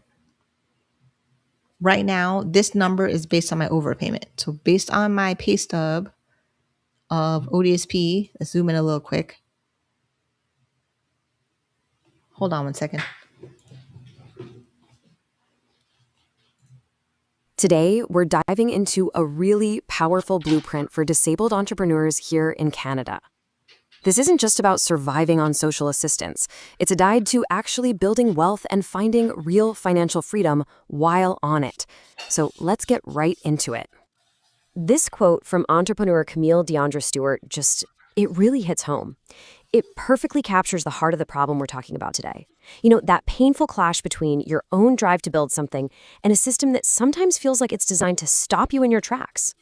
So, what exactly is this dilemma? Well, it's a frustrating catch-22, where the very things that make a business successful, ambition, hard work, earning more, are the same things that can get you penalized by the systems meant to be your safety net. To understand this, we're going to follow a journey through programs like the Ontario Disability Support Program, or ODSP.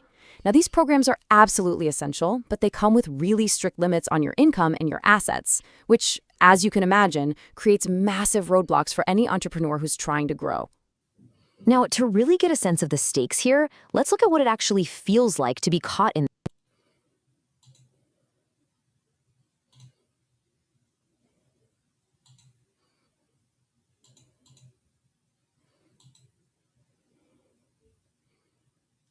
That was weird.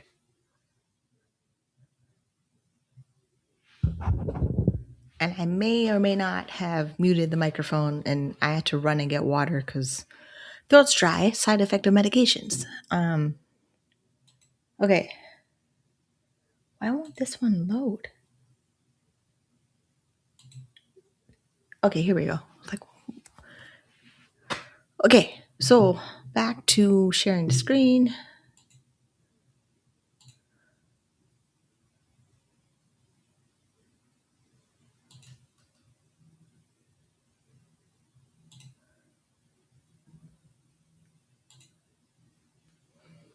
Okay, pay stub. So I get basic need calculation $809. Then I get mandatory special necessities. Then there is $599 shelter calculation. $215 is my special diet allowance. Then they take away the $81.15 for the overpayment that I talked about earlier. And now you see it as a visual. And then my pay stub and the direct deposit ends up being $1,697.85. Then if I earn $1,000 in the month, total income in the household, $2,697.85 for a single person, no children, not married, benefit unit member who's also a recipient of Ontario Disability Support Program. So remember in the beginning, we were talking about like who is the benefit unit member. That is how that looks for me. And then here is me calculating every year when they made the overpayment increase. It was also when they indexed basic needs and shelter with inflation, they also indexed to inflation the recovery of the overpayment. And we're waiting till July 2026 to see what the next one will be. And we're not worried about it because it's paying down my overpayment of $1,547.81. This is also the calculator I have in the spreadsheet, which is available in the Buy Me a Coffee store. So that is how that works. For section 6, section 6, 1, 2, 3, 4, 5, 6. There we go. Calculation and income support, how to decide what you get paid and where the self-employment income calculator comes in. You saw everything. That is how I calculate the math. Then we worry about benefits. There is traditional benefits, extended health benefits, private insurance, Trillium, drug program. Then there is an alumni program for health and dental once I graduate college. Not only do I get health benefits in college as a full-time post-secondary student finishing my accounting, finance, and business program, I also get to access the alumni health and dental group insurance plan, and I found it last night. Me whispering because I don't want to yell. That's what it is. Yeah, that's just what that is. And recovery of overpayment, we talked about it. We discovered that they, if you owe debts to other creditors, they're not supposed to be garnished for your ODSP payment, but overpayment and child support, and the CRA will not take your ODSP payment, but they would take your Trillium, child tax, sometimes. Like there's specific things government will or will not take for recovery of their debts. But either way, debtors will get paid. It's the whole thing in Dave Ramsey, the slave is borrowed to the lender. Yeah, including the government. And part of why I thought I would pay the ODSP payment first is because it frees up income in my budget, and the tax debt criteria of Dave Ramsey's advice of it moves up to the top of the list of the debt snowball. But when I did the math, and the way the policies have changed over time, I'm better off to focus on making my own income from my business, go back to school, maximize the income exemption while a full-time student. Then when I graduate from college, not only will my overpayment be paid off and gone, hopefully I don't have another one. I could graduate college debt-free and closer to a millionaire earning my own income, moving on to transitional health benefits or private insurance, being fully sufficient, independent, the woman of independent means is what I could be. That is the mission. Like, I'm 41 in a couple of months. I don't want to be on ODSP any more than I have to. And I know other people feel that way. Just, they're not talking about it as loud as I am. But for the people that feel this way and who want to, this is what's happening. It's like August, I thought everything was going to fall apart and I wouldn't get back on track. Because the muscle spasms, the relapse, seeing a neurologist, my family not understanding that I have multiple sclerosis, even though it's been there since 2013, and the bipolar disorder since 2008. Like, what rock are they living under? And then eventually some of my family members, they came around, which is great, and they helped out in the way that they can, which is great. But for the most part, I was on my own. Day to day, I was on my own. I wasn't getting the supports I needed from the government. And then not getting the supports from the government showed me I have to make more money to take care of myself. Because like, if multiple sclerosis becomes whatever it is in the literature of multiple sclerosis, I need money to take care of that. And I don't want to do it living here. I want to have a nice condo with the view of the water managing my multiple sclerosis. That is the plan. Okay, so we did income, we did assets, we did calculation of income support, benefits, recovery of funds. All right, they did the 5 bank accounts of Donna Miller. So basically, I'm self-employed. Everything goes through the policy directive 5.4 self-employment. There's a part in there I wanted to read because I found it when I was researching part of my presentation I did for Disability Without Poverty, talking about navigating the fine print, master the fine print of disabled entrepreneurs. I need to, do I have my Canva with the title of my presentation?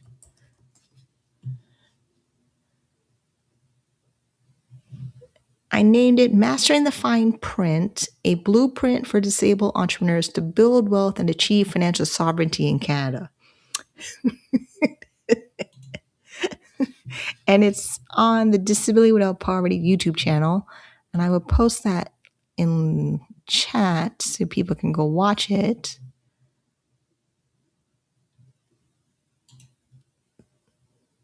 And then I'm speaking on the panel, Navigating Ontario Disability Support Program. The panel discussion should also be on Disability Without Poverty's YouTube channel. I will make a reaction bonus video of that because there were certain things I wanted to say.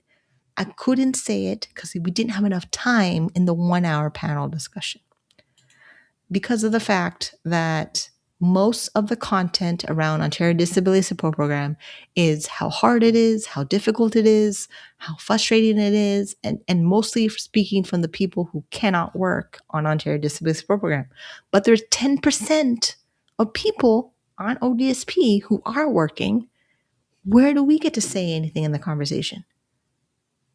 That I may have to make a whole coalition just for people who are working on Ontario Disability Support Program, who need support and need certain things in the policy to change so that we are actually incentivized to keep working. The way that, what's his name, keeps going on until, well, we should get a job. We have one. You don't support us. Then you make it hard for us. Which one is it? Have a job, or you make it super difficult that we don't want to have a job? Yeah, that... That's for another day. That is for another day. Okay. I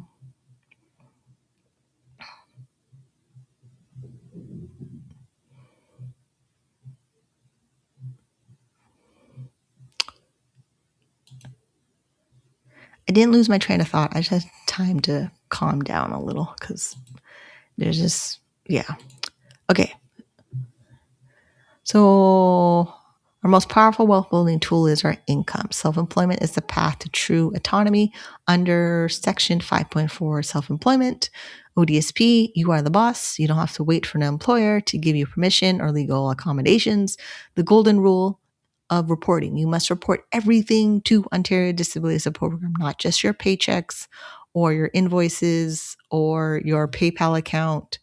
You report every dollar of revenue and every approved business expense on the business income and expense report. ODSP has a specific form for that, but you could, I do it. I send in my profit and loss statement from my accounting software.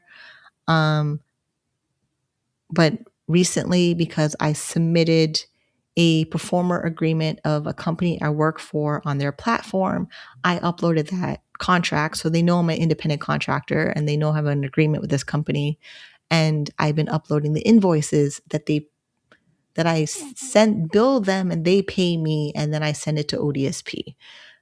And with that one, because ODSP policy directive has this annoying rule in it that you can have a standard 100 deduction as business expenses, or you itemize all your expenses. Okay, well, we'll do a full video of self-employment 5.4 Ontario Disability Program in the future. It's just, I'm trying not to jam pack everything in one video. Just, where is it? Where's the standard deduction of $100? Here, standard expense deduction, $100. ODSP recipient reporting income from self-employment are allowed a basic deduction of $100 per month to cover miscellaneous expenses related to operating the business. It is not necessary to report the specific expenditures, and no receipts are required in order to claim the standard expense deduction. Recipients must claim either the standard 100 per month expense deduction or actual business expenses, whichever is greater, the greater amount. If actual expenses are claimed, specific expenditures must be reported and receipts will be required. Oh yeah, there's more. Note, ODSP recipients must generate at least $100 per month in self-employment income or over $1,200 per year, as net business income is calculated annually in order to have a net positive monthly business income and qualify for the work-related benefit. For details regarding the eligibility for the work-related benefit, see Directive 9.18 Work-Related Benefit. Okay. If I read more, I'll get upset. So,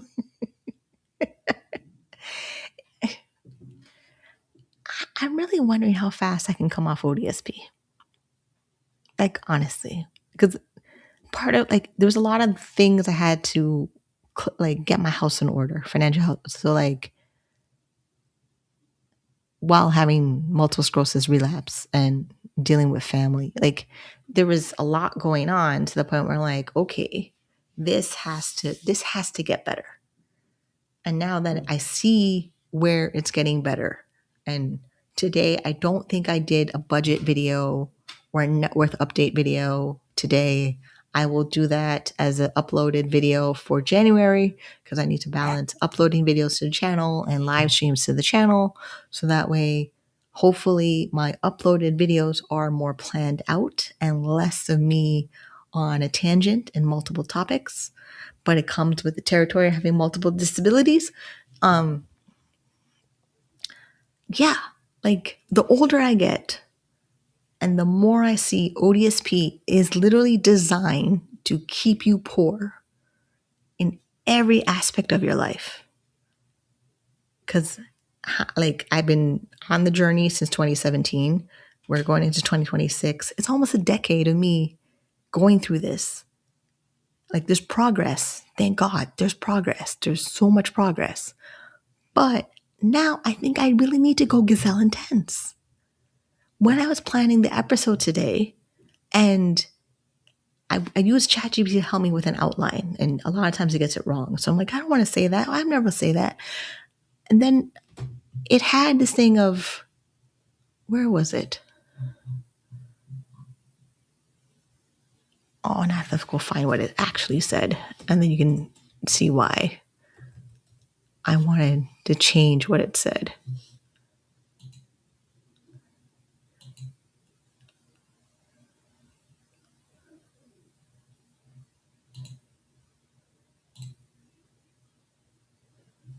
Okay, it first would say I'm climbing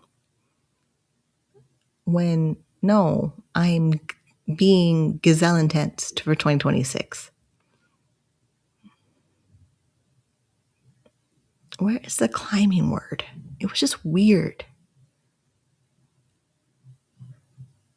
I mean, AI is great and all. It makes this live stream easier. I have stuff to talk about. I don't have to plan out everything on top of my head. But you really have to pay attention to the language it's using. Because next you just read it off and you're like, I wonder, like, AI has a lot of work to do. It's not taking over anybody's job. It's helping. Take over? Not even close. Okay, where did we put it? Okay, here. 2026 is my year of the climb. I'm clearing my debt and maximizing my leverage. I'm doing the work so you can see it's possible. I would never say that. I would never say that. What I wanted to say is this. 2026 is my year of being gazelle intense. I'm paying off debt and building a fully funded emergency fund like gazelle running for my life. That is what I would say because those are my words. Because the government is not going to lift me out of poverty. I cannot change the disability system for Canadians, but I can change my financial future as a person with episodic disabilities that needs more money. It says need, but I needs. I needs more money. Oh, put two E's in the money? Oh, man. It put two E's in the money. Oh, that's funny. In my budget so that I can properly take care of myself. Yeah.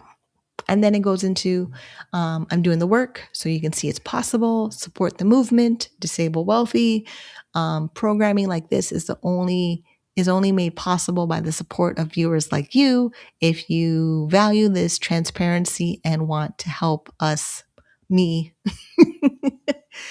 bring more content to the community of people who want to see more people with disabilities become wealthy, please consider becoming a generous giver today. QR code, and you can get a copy of the ODSP Self-Employment Income Estimator Calculator. I am going to change the numbers on it in 2026 when we index to inflation. But if you get a copy of it now, you can do it yourself. It's pretty simple. I'll probably do a walkthrough video of me updating the numbers in there. But getting one does support the channel because it helps.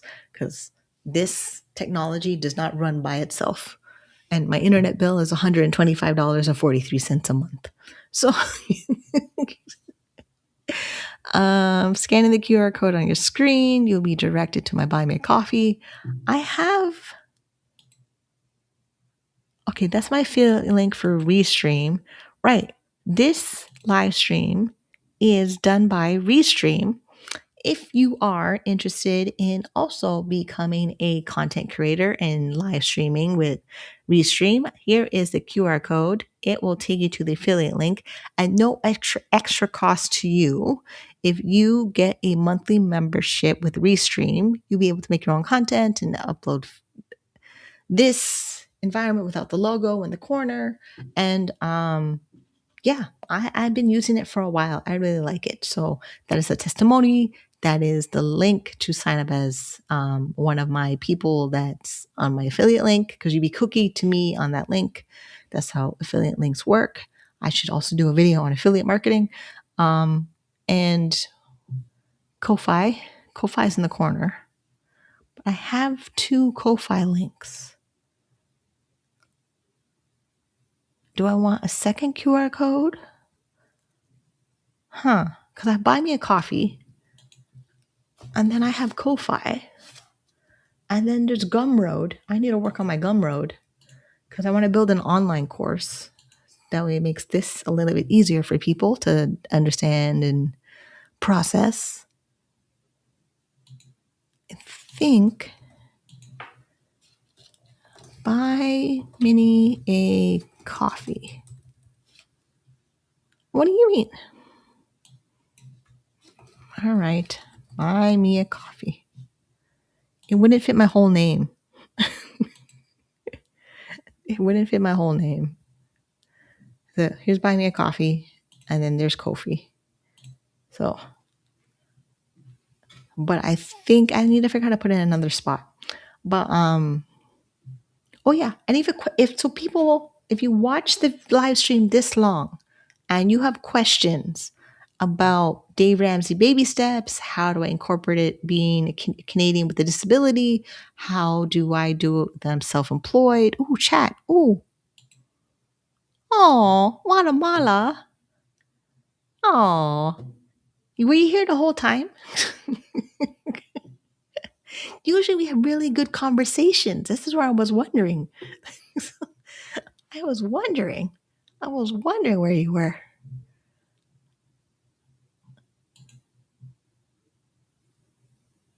Because this is just 3 here, but only 1 in chat. And I've been talking to myself. It felt like talking to myself for 2 hours and 15 minutes. And I know people have questions. Because the policy directive of Ontario Disability Support Program, especially I read the part about collections and child support and overpayments and government debt, but not creditor debt like credit cards and payday loans. That I didn't know before. My hat was blown off with that one. This employment support. I need the other one. Because I'm not going through employment supports anymore with Ontario Disability Support Program because it doesn't make any sense. Like, I need to focus on making money and I hire a coach. And then when I apply for employment startup benefit from Ontario Disability Support Program, it's for the purpose of me hiring a coach to help me accelerate my business growth. So like how Tony Robbins has a coaching program and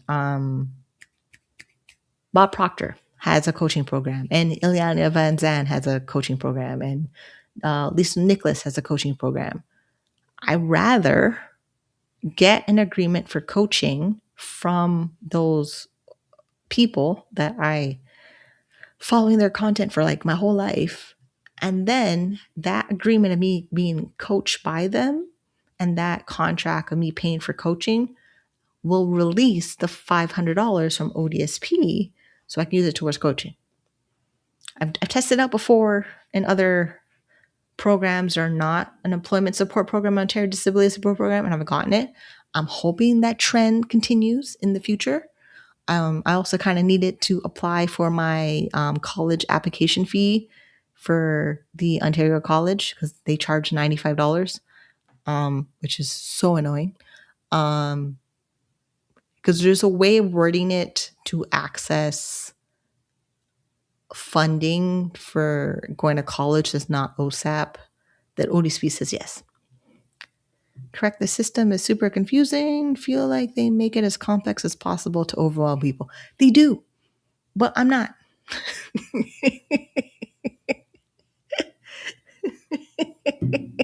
They do. There was a point in time that I was defeated to the ground with ODSP. And it was somewhere between finishing CAMH's psychiatric program and moving over to the trauma therapy program at Women's College Hospital, where everybody in the room in my group therapy was on ODSP. Like, all of us. Because it was group therapy, 8 women, 9 a.m. to 2 p.m., 5 days a week for 9 weeks. And you had to be able to spend 9 a.m. to 2 p.m. every day for 9 weeks to be in the program. Like, a couple people took time off from work. Then the other half of us, we're on ODSP, we're not working, we're just hanging on by a thread. Literally hanging on by a thread, because it was 2011 or 2012 I did that program. Like, I just got approved for ODSP in 2011. Then the following year I get into trauma therapy program, and everybody in the room, they're on ODSP. Like, and that's why I learned where you can own a home and be on ODSP. My mind was like, what do you mean? Because of, you're allowed a primary residence. So if your primary residence was already a home you own, then apply for Ontario Disability Support Program. You can keep the home. Hopefully you don't have a mortgage on the home, because when you apply for a mortgage renewal, your income has to satisfy the stress test. This is where now, and my financial literacy increased more when I will watch Gail Vaz-Oxley every day. And I was able to put it in place with the Dave Ramsey baby steps. And then this is where, like, I met my financial planner at a networking event, and then I'm reading the policy. I met with him with the intention of him explaining to me what is a segregated fund. But what's funny about meeting him that day, he asked me if I wanted to open a segregated fund just off the bat. I was like, well, this makes my whole process easier, because that's what it was. I knew about segregated funds. I knew it was an partial exempt asset on Ontario Disability Support Program that could protect some of my assets while still be eligible for ODSP and grow it to a point where $100,000, I figured $100,000 in a investment account wouldn't grow super fast. I'm wrong now because of my registered disability savings plan.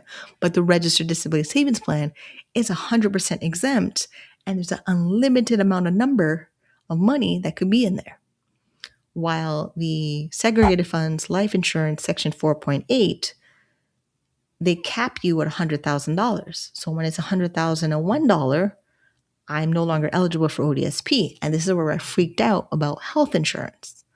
Then I spent the last 3 or 5 years calling insurance companies, getting a quote. I didn't know about, I knew about Trillium, but I didn't know how to apply for Trillium. But I also learned you can't get Trillium drug program while you're on ODSP because you can only get one. And then I learned you can automatically get Trillium, the drug program, when you turn 65 because of the older people in the pharmacy when they get their prescriptions. So little by little, year by year, me understanding the policy directive got easier, faster, and funny. Like very, very, very funny. To people who are surviving and this is their only source of income, it's not funny. It is stress every single day. I saw that when I was going to peer groups and the disability organizations, mainly because to get to honorariums, because they have a lot of monies that they give away as honorariums that are exempt as income to ODSP. So like when I do academic research or documentary or survey groups and consultations, and they pay me, like Realize Canada, they pay me what, 300? Yeah, they pay me 300. That's exempt. That went into my disability savings plan. The Disability Without Poverty honorarium that they gave me recently also went into my emergency fund and my registered disability savings plan. Gifts from mom, dad, and grandma, exempt. Disability savings plan, double exempt.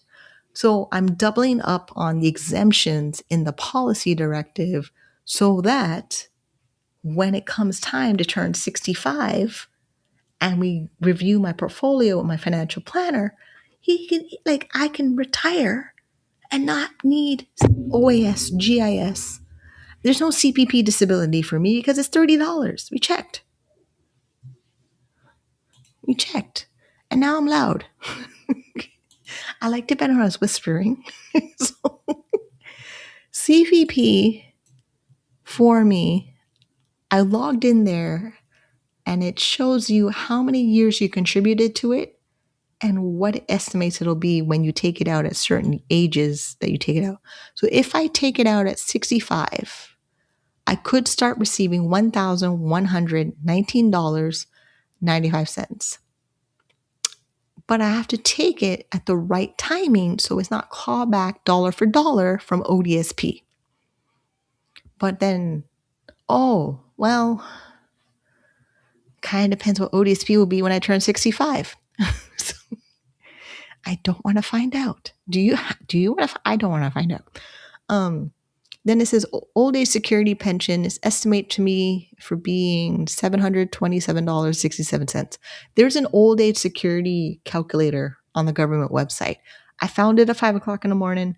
I need to take some time to find it again so I can put it in chat in the next live stream.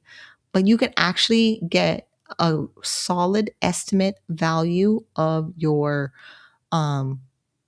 Canada pension plan, old age security pension, guaranteed income supplement, and then hopefully you have good investments in your tax-free savings account and your registered retirement savings plan, and as an extra wonderful wealth buffer, a broker taxable account with investments in there and stocks, mutual funds, ETFs, etc., that are growing in the market. So when you do retire, you can be like my mom right now in Rome. She went to Romania, she's in Rome, and I told her me and her have to go to Paris. We're going to France. So, yeah. Like she's still working. It's like I don't even know, like cuz she's not retired, like stop working, out to pasture, agriculture word of retire. She's working, she's making more money than she's ever made before in her entire life, and she's literally halfway across the world in Rome until I don't know when. Wait, I should tell her to give me keychains. Damn it. I need a keychain from Rome. Or me and her have to go. Oh, man. Okay, I feel like ODSP. Hold on. I feel like ODSP and CPPD offset each other. They make it super unfair. They do. Because they have this, the books have to balance. Same thing in accounting, which I now understand it now. In accounting class, I didn't understand it. So when they pull from one account, like the credits and debits. Remember the old school paper they would give you for bank statements that you have to reconcile your account? That's basically what they're doing. So ODSP maximum is $1,408 for a person who has shelter and gets basic needs. And the shelter allowance maximum is $599. And now I'm yelling. Why am I yelling? That makes no sense. Nope, don't do that. Then ODSP tells you to apply for CPP. Before, ODSP used to automatically tell you to apply for your CPP pension before you turn 65, assuming you worked enough years to have something there to collect. They stopped doing that. Because I remember in the policy somewhere they changed the rule of asking you to apply for CPP. Now I'm going to Google it to see if it's still there.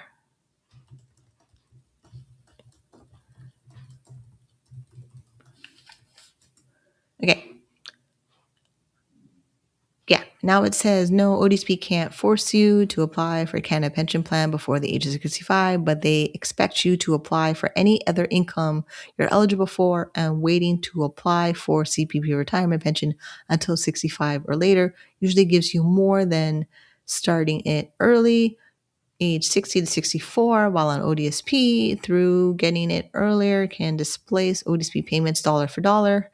Your CPP disability benefits stop at 65, automatically converting to a potentially lower CPP retirement pension. So applying for OAS, GIS around that time is crucial.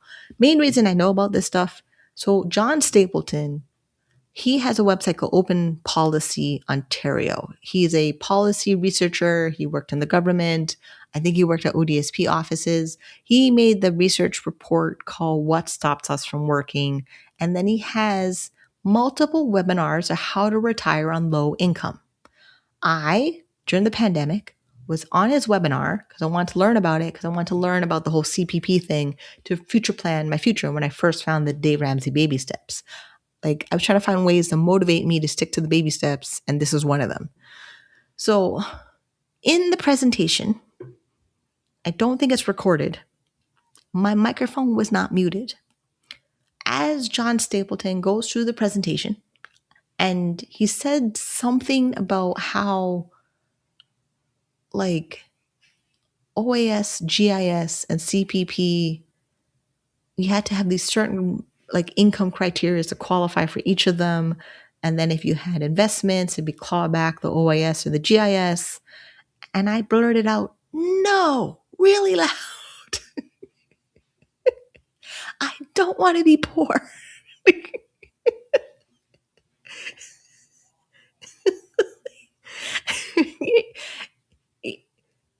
I interrupted the whole presentation. Not only I interrupted the whole presentation, I think at the time I just got my registered disability savings plan and I was putting money into it. And even that, I think the me withdrawing from my registered disability savings plan would lower my OAS, GIS income, not my CPP. Like, one of them is lowered, one of them is not lowered. And I was like, no.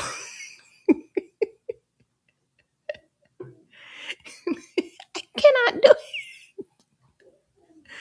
I refuse to play. Then they made this ignorant comment of, you should not go to a financial planner because they're too expensive. I lost it. I completely lost it. I can laugh at it now because I'm in a different place mentally and financially, especially that my net worth is at $135,000 in 6 years for somebody that told me a financial planner would be too expensive.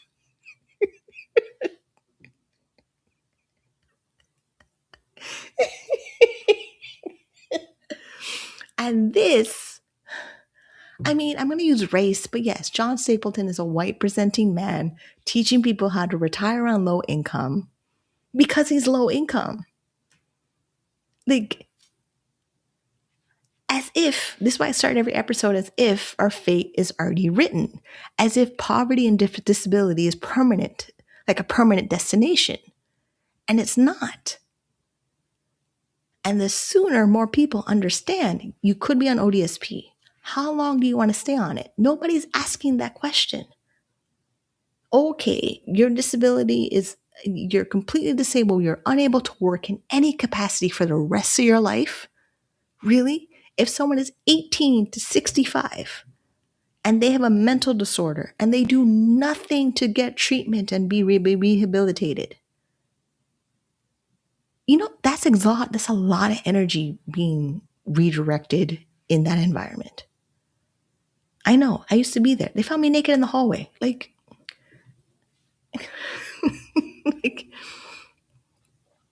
anytime I go to the emergency room, I have to remember I'm not going there for a psych evaluation. Sometimes.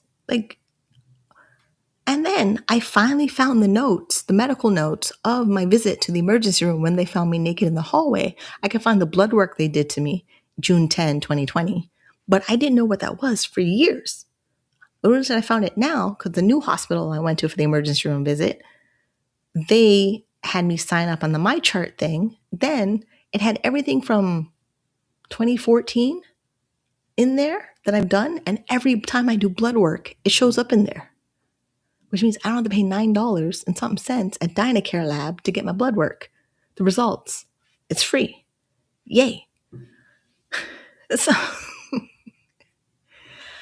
and me and multiple sclerosis, for the most part, I could live pretty well with multiple sclerosis as long as this progression is not super progressive. And those are non-medical words of me using to describe a disease that's typically presented as super progressive, disabling. Some people have died. But the people who have died with multiple sclerosis are dying with multiple sclerosis based on comorbid disease. The other another disability on top of the multiple sclerosis is the cause of death. And also, in the early days of multiple sclerosis, the medication options we had were limited and didn't work on the vast majority of people that had multiple sclerosis. Like me choosing my medication treatment this time around, first time I had two choices, teriflunomide and Copaxone. This time it was Ocrevus, Kesimpta, or Mavenclad. There's still 35 options of prescription treatment, disease-modifying drug treatments for multiple sclerosis in the future. And they also know diet, exercise, vitamin D slows down the progression of multiple sclerosis.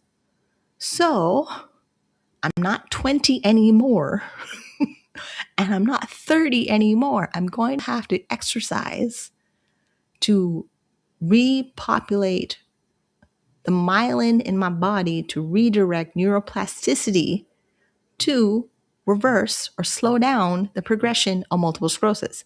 Now, being on Ontario Disabilities Program, when I meet other people with multiple sclerosis on ODSP, they are dead set on that description of multiple sclerosis and a disease, progressive, no cure, hopeless, defeated.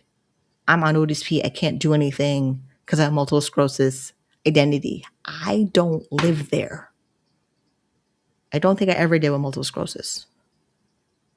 No, it wasn't my disease. It wasn't my disability of me staying in that space. It was being on government assistance, yes, but not because I'm on ODSP because I qualify for it because of being psychotic multiple times and going to the emergency room and all that stuff.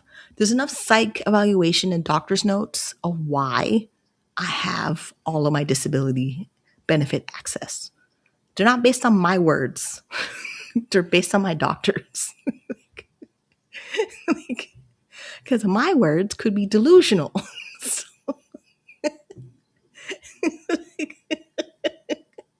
Or grandiose. The bipolar stuff? Hold on, the hypomania. Bipolar hypo symptoms. Yeah, noticeable shift in elevated or irritable mood with increased energy, including less need for sleep, racing thoughts, rapid speech, inflated self-esteem, extreme distractibility, impulsive behaviors like excess spending or risky promiscuous behavior. Yeah, because I have that criteria that I live in. You kind of have to take what I say for entertainment purposes. But out of this bipolar environment, I've accomplished a lot. I went skydiving and I'm here. It's less severe than mania, doesn't cause major job, social impairment, lack of psychotic features like hallucinations. When they found me naked in the hallway, June 10, 2020, I now have a date on when they found me naked in the hallway. Though it's a distinct change from your normal state, others often notice. Most people don't notice. My doctors notice. Thank God my doctors notice. But people, they don't notice. My mom only notices when I'm in this anxiety state, stressful state. But for the most part, they don't notice.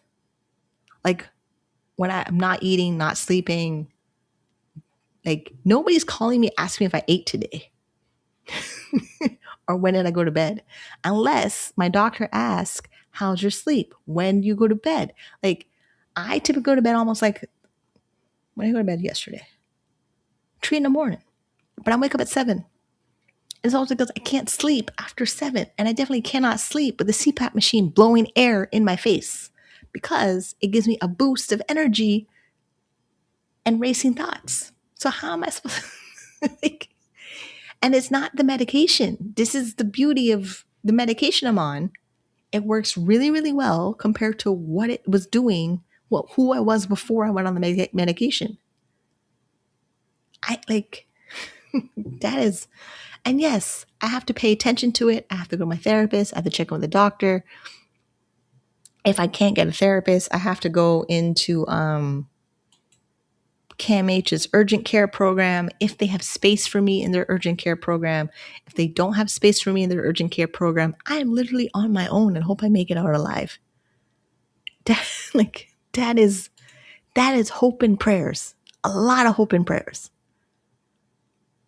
And then the multiple sclerosis. So like bipolar disorder speeds everything up. ADHD speeds everything up. Major depressive disorder slows things down. Multiple sclerosis slows things down.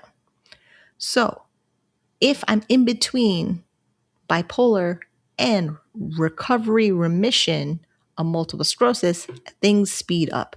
Even when the Mavenclad, the disease modifying drug treatment I'm on for multiple sclerosis, about day 4 of my Mavenclad for my multiple sclerosis, I got a boost of energy that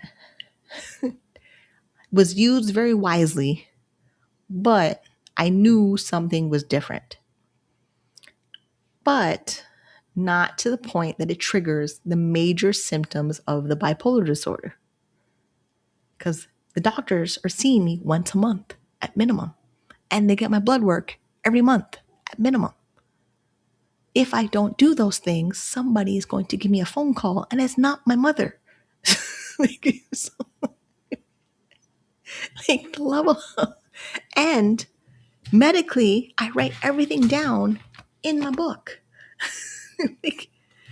There would be an indicator of something that's wrong that my doctor has to either change medication or I'm admitted. If I'm admitted, I literally cannot leave until somebody can escort me out of the building. I don't want to be there. So I'm going to do everything possible to keep both of my illnesses. Like I say both, but there's more than one. There's like 4. Actually, there's more than 4. I wrote them down in a spreadsheet one year. Yeah, there's a handful of conditions I have. It's in this spreadsheet or the other one? Oh, yeah. Okay, here they are. Mental disorder, psychiatric disorder, same category. Post-traumatic stress disorder, complex PTSD, yes, that's still there. But it has to be triggered for the complex PTSD. And my doctor saw the trigger happen. I need a reminder. Oh, did I write that down? Anxiety disorder, social phobia. Agoraphobic. I used to not, well, I can't say that. So the muscle spasms are triggered where I don't leave the house. That's the agoraphobia. But I don't think it's agoraphobia. It's just me being stressed out that I have muscle spasms that can't move my hands, and I don't know when I'll be able to when I'm out in public. Depressive disorder, major depressive disorder, bipolar disorder. That is all one label of a disorder. Multiple sclerosis, then we have scoliosis. There's a curvature in my spine that I think may be causing the pain, which is exacerbating the multiple sclerosis. Substance use disorder. I've been sober for 4 years, going on 5. It'll be 5 in June. Yay. Attention deficit disorder, hyperactivity disorder. Yes, it's there, but I'm not treating it. And it's because I feel like, 1, I don't want more side effects. 2, the amount of decades of therapy I've been in, I think I have enough tools to handle life. If something changes, yes, I will either go to the nearest emergency room and get a psych evaluation or do the non-urgent care evaluation at CAMH because they do it virtually now. I think they still do it virtually. Let me check. That way you know what's real. And if you need it for somebody else, non-urgent care CAMH programs and services. Yeah, virtual urgent care. Yeah, I'll put that link in chat. That way, if somebody needs it, they can reach it. And it's Canadian. If you're American watching this, please don't use our services over here. You have your own. Like 988 works in America, 988 works in Canada, and it's redirected for what local services you have available to you. Hypertension, hyperlipidemia, feet being swollen. It's slowing down with the CPAP machine, and I have to lower my salt intake. I'm still not sure how to do that because, yeah. And I work with a dietitian. The only good service I was able to get out of the Ontario Health at Home, where they do home visits, was the dietitian. And that dietitian, I can only see her when my doctor makes a referral that I get a dietitian to do a home visit. But I did find an affordable dietitian in my neighborhood that I can see in person in their office and work through the plan of how do I work on the DASH diet, which is great. We're learning new stuff today. DASH diet. Dietary approach to stop hypertension. That's the name of it. Yeah, so we have to do the DASH diet. And then sleep apnea. I need to do a sleep study again to see if I still have it, because when I had the muscle spasms, I wasn't sleeping with the CPAP machine because it was just too many things to focus on when I'm trying to get some sleep. Yeah. And I have to call the vendor who replaces all the tubes. What is it? CPAP? Yeah, it's tubes. Yeah, they're plastic tubes. But then the heated tube, there's a heated tube. I don't think a heated tube is all plastic, because there's a heated tube for, there's a humidifier in my CPAP machine. So ODSP pays for it every 6 months, exactly every 6 months. I sent in the request early December. I need to check back with the vendor if ODSP approved, because of the fact that me on my multiple sclerosis medication lowers my T cells and B cells, which compromises my immune system. I don't want to go on public transit if I could avoid it, because of the fact that I'm immune compromised with my new treatment regimen of treating my multiple sclerosis. She emailed back saying that there may be a charge of $25 to $50 to get my CPAP machine replacement parts delivered, but she's going to send it into the quote to the caseworker, and hopefully ODSP will pay for it instead of me paying for it, because I really don't want to pay for it. But wait, grandma sent money. Can I get it? I'll check my budget. I think I can. But if you want to make sure I can do it, buy me a coffee in the corner. Just say it. Okay. I stayed longer because Guatemala was in chat. Just 2 people in chat. Only Guatemala has posted questions and comments in chat. I've been talking for almost 3 hours by myself, but I made up for it because I came on late. Like, I should have been on at 4 p.m. It's now 8:20. When did I get on? Oh, 3 hours? 5. Right. I got on at 5. I want to make my stir fry with the cabbage and the bell pepper that's really wrinkled. Hopefully there's still life in the bell pepper, but I did buy fresh bell peppers for the stir fry.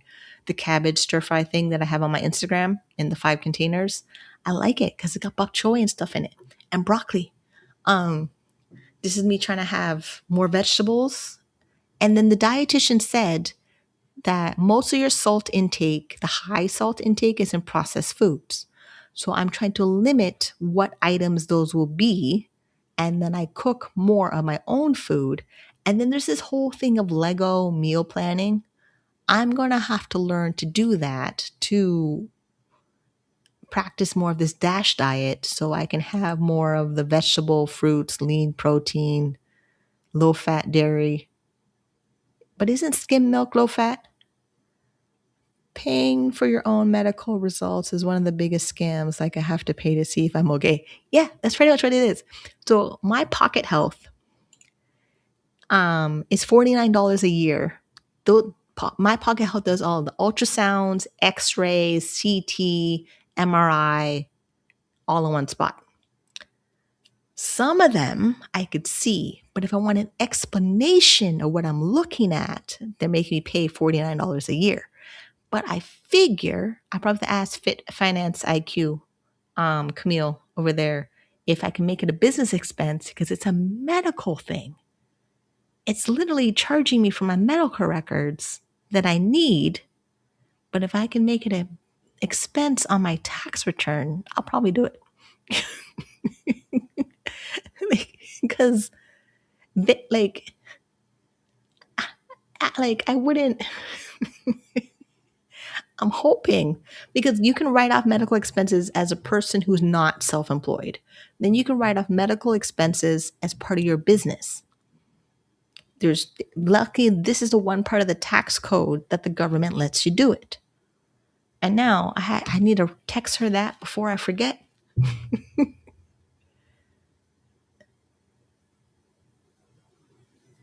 Well, if you're not on light, like, look, I'm still here. I'm still here. People, look, I wish people understood I literally talk about disability benefits, finances for hours by myself. And I try to give you resources and facts and quotes and tell you where to find the source of the information so you can be empowered to make your own decision, either for yourself or helping somebody else, because this poverty trap will catch any one of you. And now this is where I sound Jamaican. Like, it's not like, and this poverty trap is also in your health insurance benefits from your employer. If you have disability, long-term, short-term disability from your employer, then you're working at your employer for a period of time. You probably qualify for EI. There's EI disability. You have to show proof to Ontario Works and ODSP that you made any and every effort to apply for your EI disability first. Then when EI disability is maxed out, and you're under the age of 65, then ODSP says, we'll look at your application. Then while you're waiting for your ODSP application to kick in, you're on Ontario Works for $733 a month for a single person, not married, no children. That's how you enter the maze. Welcome to the Thunderdome. It's more like Mortal Kombat, really. It totally is. I would win, just like in Tekken. Because as a kid, I would go to the arcade with $5 once a week, play only Tekken until I beat that game. The credits were on the screen. And then boys would come up and try to play against me. I would win. They hated it. They hated it. I learned a certain position in Tekken 2 or Tekken 1 that I need to sit on the board of the game a certain position and just knock you off the board and win. It was fantastic. And I think if I get the miniature PlayStation 1, the classic, they have Tekken on there. I wonder if I can still do it. Yeah. I can't really play Mortal Kombat. Street Fighter is okay. Like, I remember my cousins were playing Street Fighter, and then they wanted me to play with them, and it was like, okay, I could. But then I play with the green monster thing that shocks all the time, and the sumo wrestler that moves the arms all the time. Yeah. And yes, I push buttons, and once I figure out what buttons I'm pressing that does the secret moves, I kind of stick with them until I win. But it doesn't work for every single game. It only works for certain ones. And then, was it Smash Brothers, the Mario one? I don't think I played that one. Yeah, I played enough video games where this ODSP policy directive is just another game. How do I win? Okay, become a millionaire? Fantastic. Let's do it. And with me listening to Susie Orman, like when Susie Orman was on TV, I learned a lot. Then Gail Vazoxy came on TV with Toadette was part Money Moron and Princess. I learned how to do it in Canadian. Then Dave Ramsey's out here now every day since 2017. I've been following Dave Ramsey since 2017. You would think I would get the baby steps like figured out by now, but the Canadian system is a little different. So the Canadian financial system doesn't match with everything Dave Ramsey says. And then the Canadian system, hey hon, how you doing? So the Canadian financial system, plus being on disability benefits, is an extra beast that high professional financial planners in Canada don't even understand, because I've been talking to them and they don't understand it. I literally have to now probably make a consulting fee package for financial planners that work with clients on disability to navigate the disability benefits to make sure that they don't lose their assets. But I could talk about it till I'm blue in the face. Because like the annoying part about some people in personal finance, they think they can figure it out. I can bet you how much I want. Well, I could, but I would win. It'd be an easy thing. I would win. The system is just a video game. Love the analogy. Gonna apply that because it is. Like, we're all mad at rich people. Really? Are we mad at rich people? Or are we mad at they won or they're ahead of us? And if you look at Chutes and Ladders, Candyland, Life, Payday, Monopoly, the ones who like chess, which game, there's just certain people that win a board game nonstop. I had Monopoly Junior because Monopoly was too complicated for my head. Dominoes. Dominoes, I never win 6 love, but I try to get a win. That is the mission of me playing dominoes.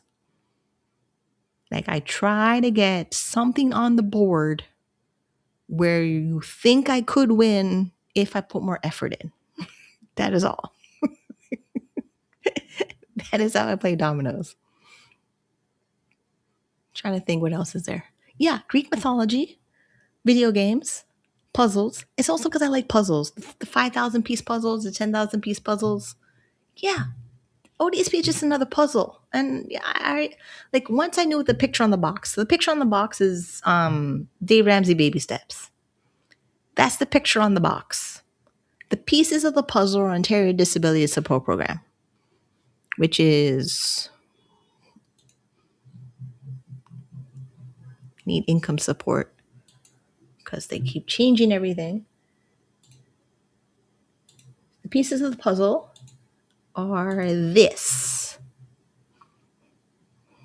And ODSP broke it down in 13 sections, but you really only focus on 11 if they apply to you. And some of the sections in the policy don't apply to you.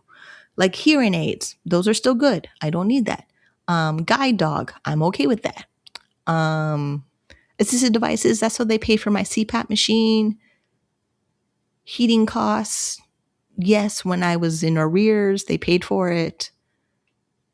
Vision care, yeah, they're supposed to give you glasses every 3 years, but Ontario says you get an eye exam every 2 years. Then if you get an eye exam every 2 years and your eye prescription changes, the optometrist has to send ODSP a letter that your prescription has changed drastically from your last exam, that they have to pay for your new lenses. I go through this every freaking year. Every year I go through that. Employment transitional benefit. This is the $500 for leaving Ontario Disability Support Program. I don't know what the discretionary low energy cost. That one I don't know what that is. Child benefit, don't know. Yeah, there's just certain things in here that's like I would never go near it because it doesn't apply to me. Like board and lodging. I don't. I get the full shelter calculation from ODSP. Pregnancy, breastfeeding, nutritional allowance, not going to happen. Not having babies. Go watch the video where I'm child free by choice. Yeah. Farming income. I don't do physical hard labor as work. That is what that is. No.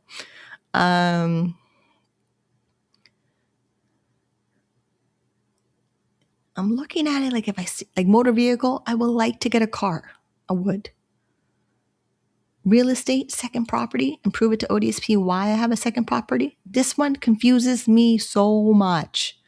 A number of assets are exempt, including persons' interest in principal residence or the portion of a building that is used as a principal residence, as well as an interest in an other property that the director deems necessary for the health and or well-being of the benefit unit. Any interest in property owned by a member of the benefit unit that is neither the principal residence nor needed for the health or well-being will be considered an asset unless reasonable efforts are made on a continuous basis to sell the property.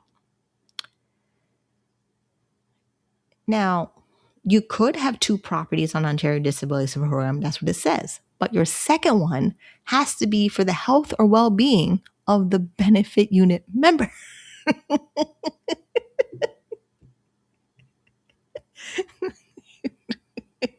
Like I said, it's just a puzzle of pieces you put together. I'm not trying to have this. I'm trying to have one principal residence, and that is all. Not 2, not a cottage, not like rental income. And then, oh yeah, rental income. These people, the government has, where is it? 5.1. Yeah, they cover rental income in here. Where like it's a 60-40 split. Here, right here. The greater of $100 or 60. Oh, they added this part in. This wasn't here before. Oh, man.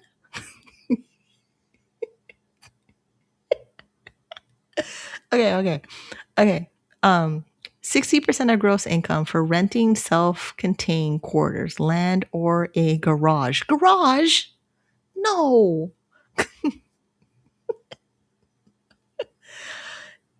No. Why do they have to go after the garage?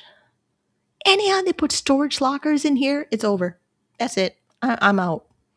The greater of $100 or 60% of gross income received for providing lodging without meals.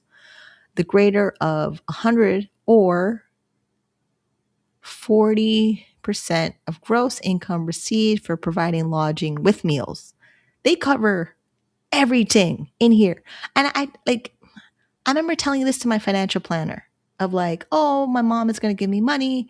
Do I have to report it to ODSP? And I said, I have to report everything to my caseworker to determine if I'm eligible for ODSP. They're like, okay, you're going to charge someone $100 to rent out contained quarters, land, or a garage. Minimum $100 is what they're telling me here.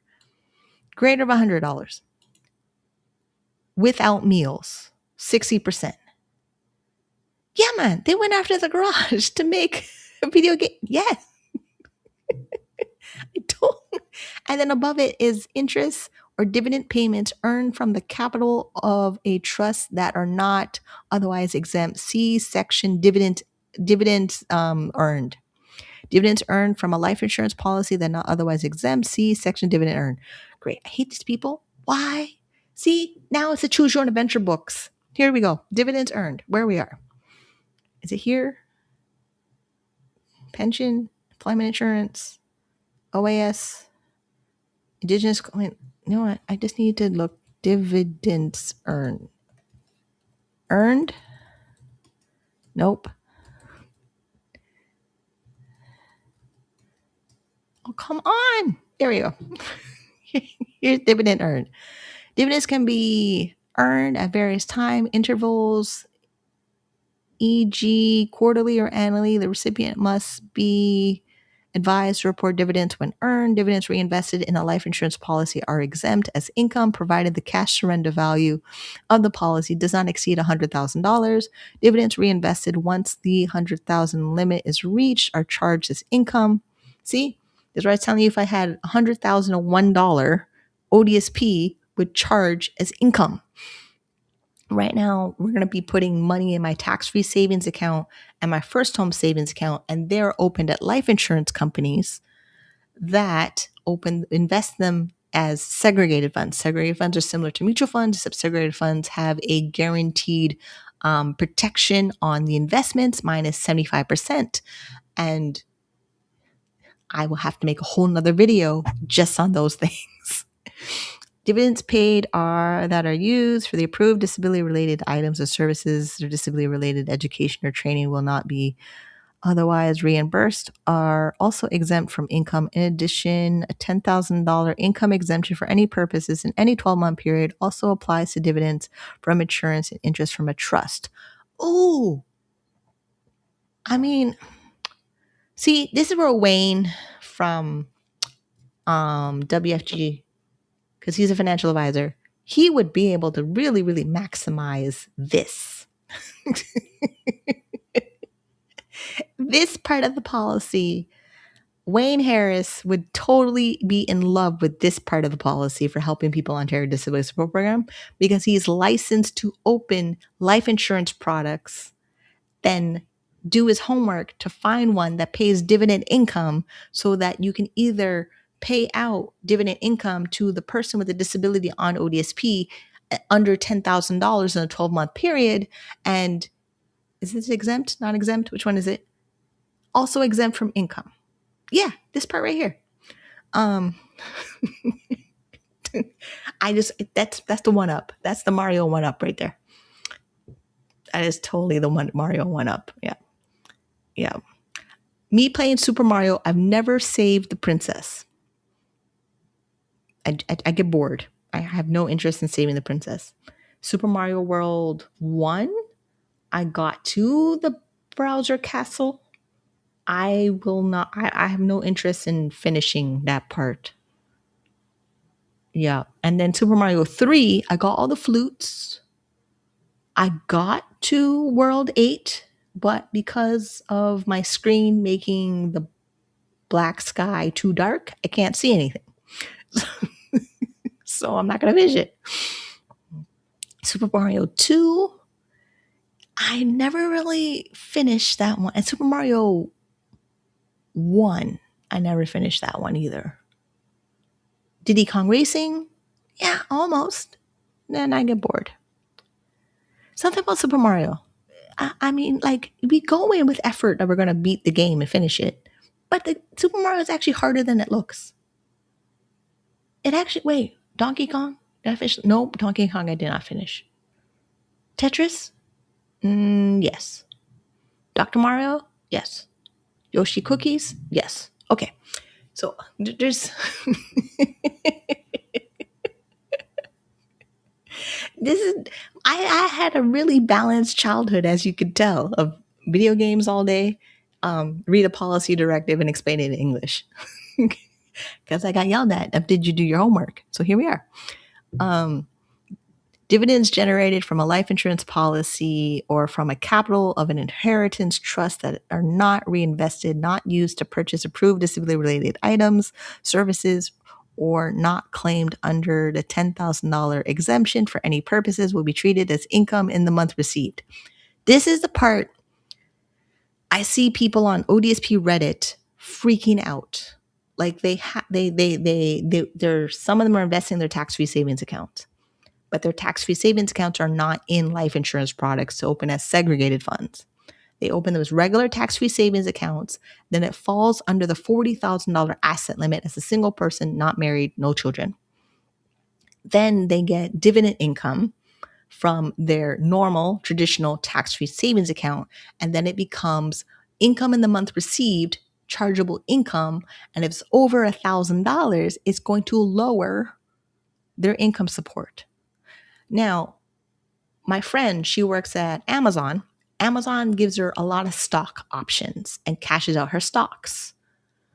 Her caseworker is having a hard time of where to place that income because Amazon is her employer. Amazon gives her stocks.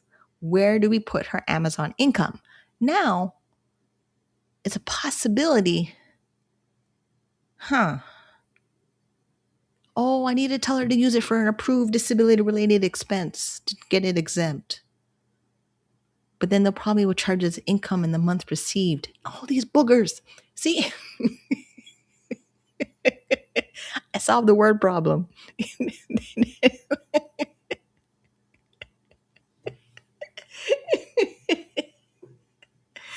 Okay, 3 hours. I'm going to end it there because I need real people on Ontario Disability Support Program to solve their problem in a way that's not just mine. That's like And this, I don't know. We'll see. If you watch the video this long, fantastic. I talk for 3 hours and 8 minutes about life with a disability, policy directives, Ontario Disability Support Program. And I learned something new in the policy directive around collections of child support and overpayments. Like there's certain things in ODSP that are fixed, that your income from child support and the overpayment for ODSP is a mandatory thing they will require you to pay back at a rule of 5 to 10%. But creditors that you owe money to, like credit cards and pay advance loans that are in collections trying to collect and then trying to claim they'll garnish your wages, they legally cannot garnish your ODSP income payment. CRA has a whole different program and system. If you're on ODSP, I went through it. I had to give them my budget every single month. Then they would pause the collection for the interest. When I was working, I would pay them the interest, so it would go current. And then eventually it became dischargeable in the consumer proposal when I went to a licensed insolvency trustee, where I no longer have my student loan from 2005. And now if I log into my OSAP National Student Loan account, I could apply for another student loan, but I am not going to. I would like to cash flow college and be free as a bird because of policy directive 5.10 loans in ODSP. See how everything becomes this weird riddle of the Sphinx with ODSP? Where is it? The 5.10, there it is, 5.10 loans. Loans are exempt as income if used for the approved purposes.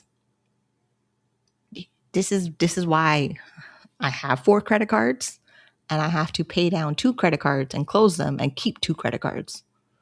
And then hopefully the 2 credit cards I keep while I'm paying down the other 2 don't give me a ridiculous amount of credit because of the symptoms of bipolar disorder that would trigger impulsive behavior. Yeah, it's all right. That's what my doctors are for. They'll help me through it, kind of, not really. I'll go back to Debtors Anonymous. It's okay. I'll probably get a sponsor. Yeah. That's a problem. That's a discussion for another day, which will solve more word problems of how do you escape Ontario Disability Support Program. I will see you on the next one. It's been wonderful. I'm really glad this live stream made up for last week's live stream because I couldn't manage last week with the not appropriate dose of muscle relaxers. And now there's a good chance when I log off, I will have a muscle spasm, but I'll be okay. It's working.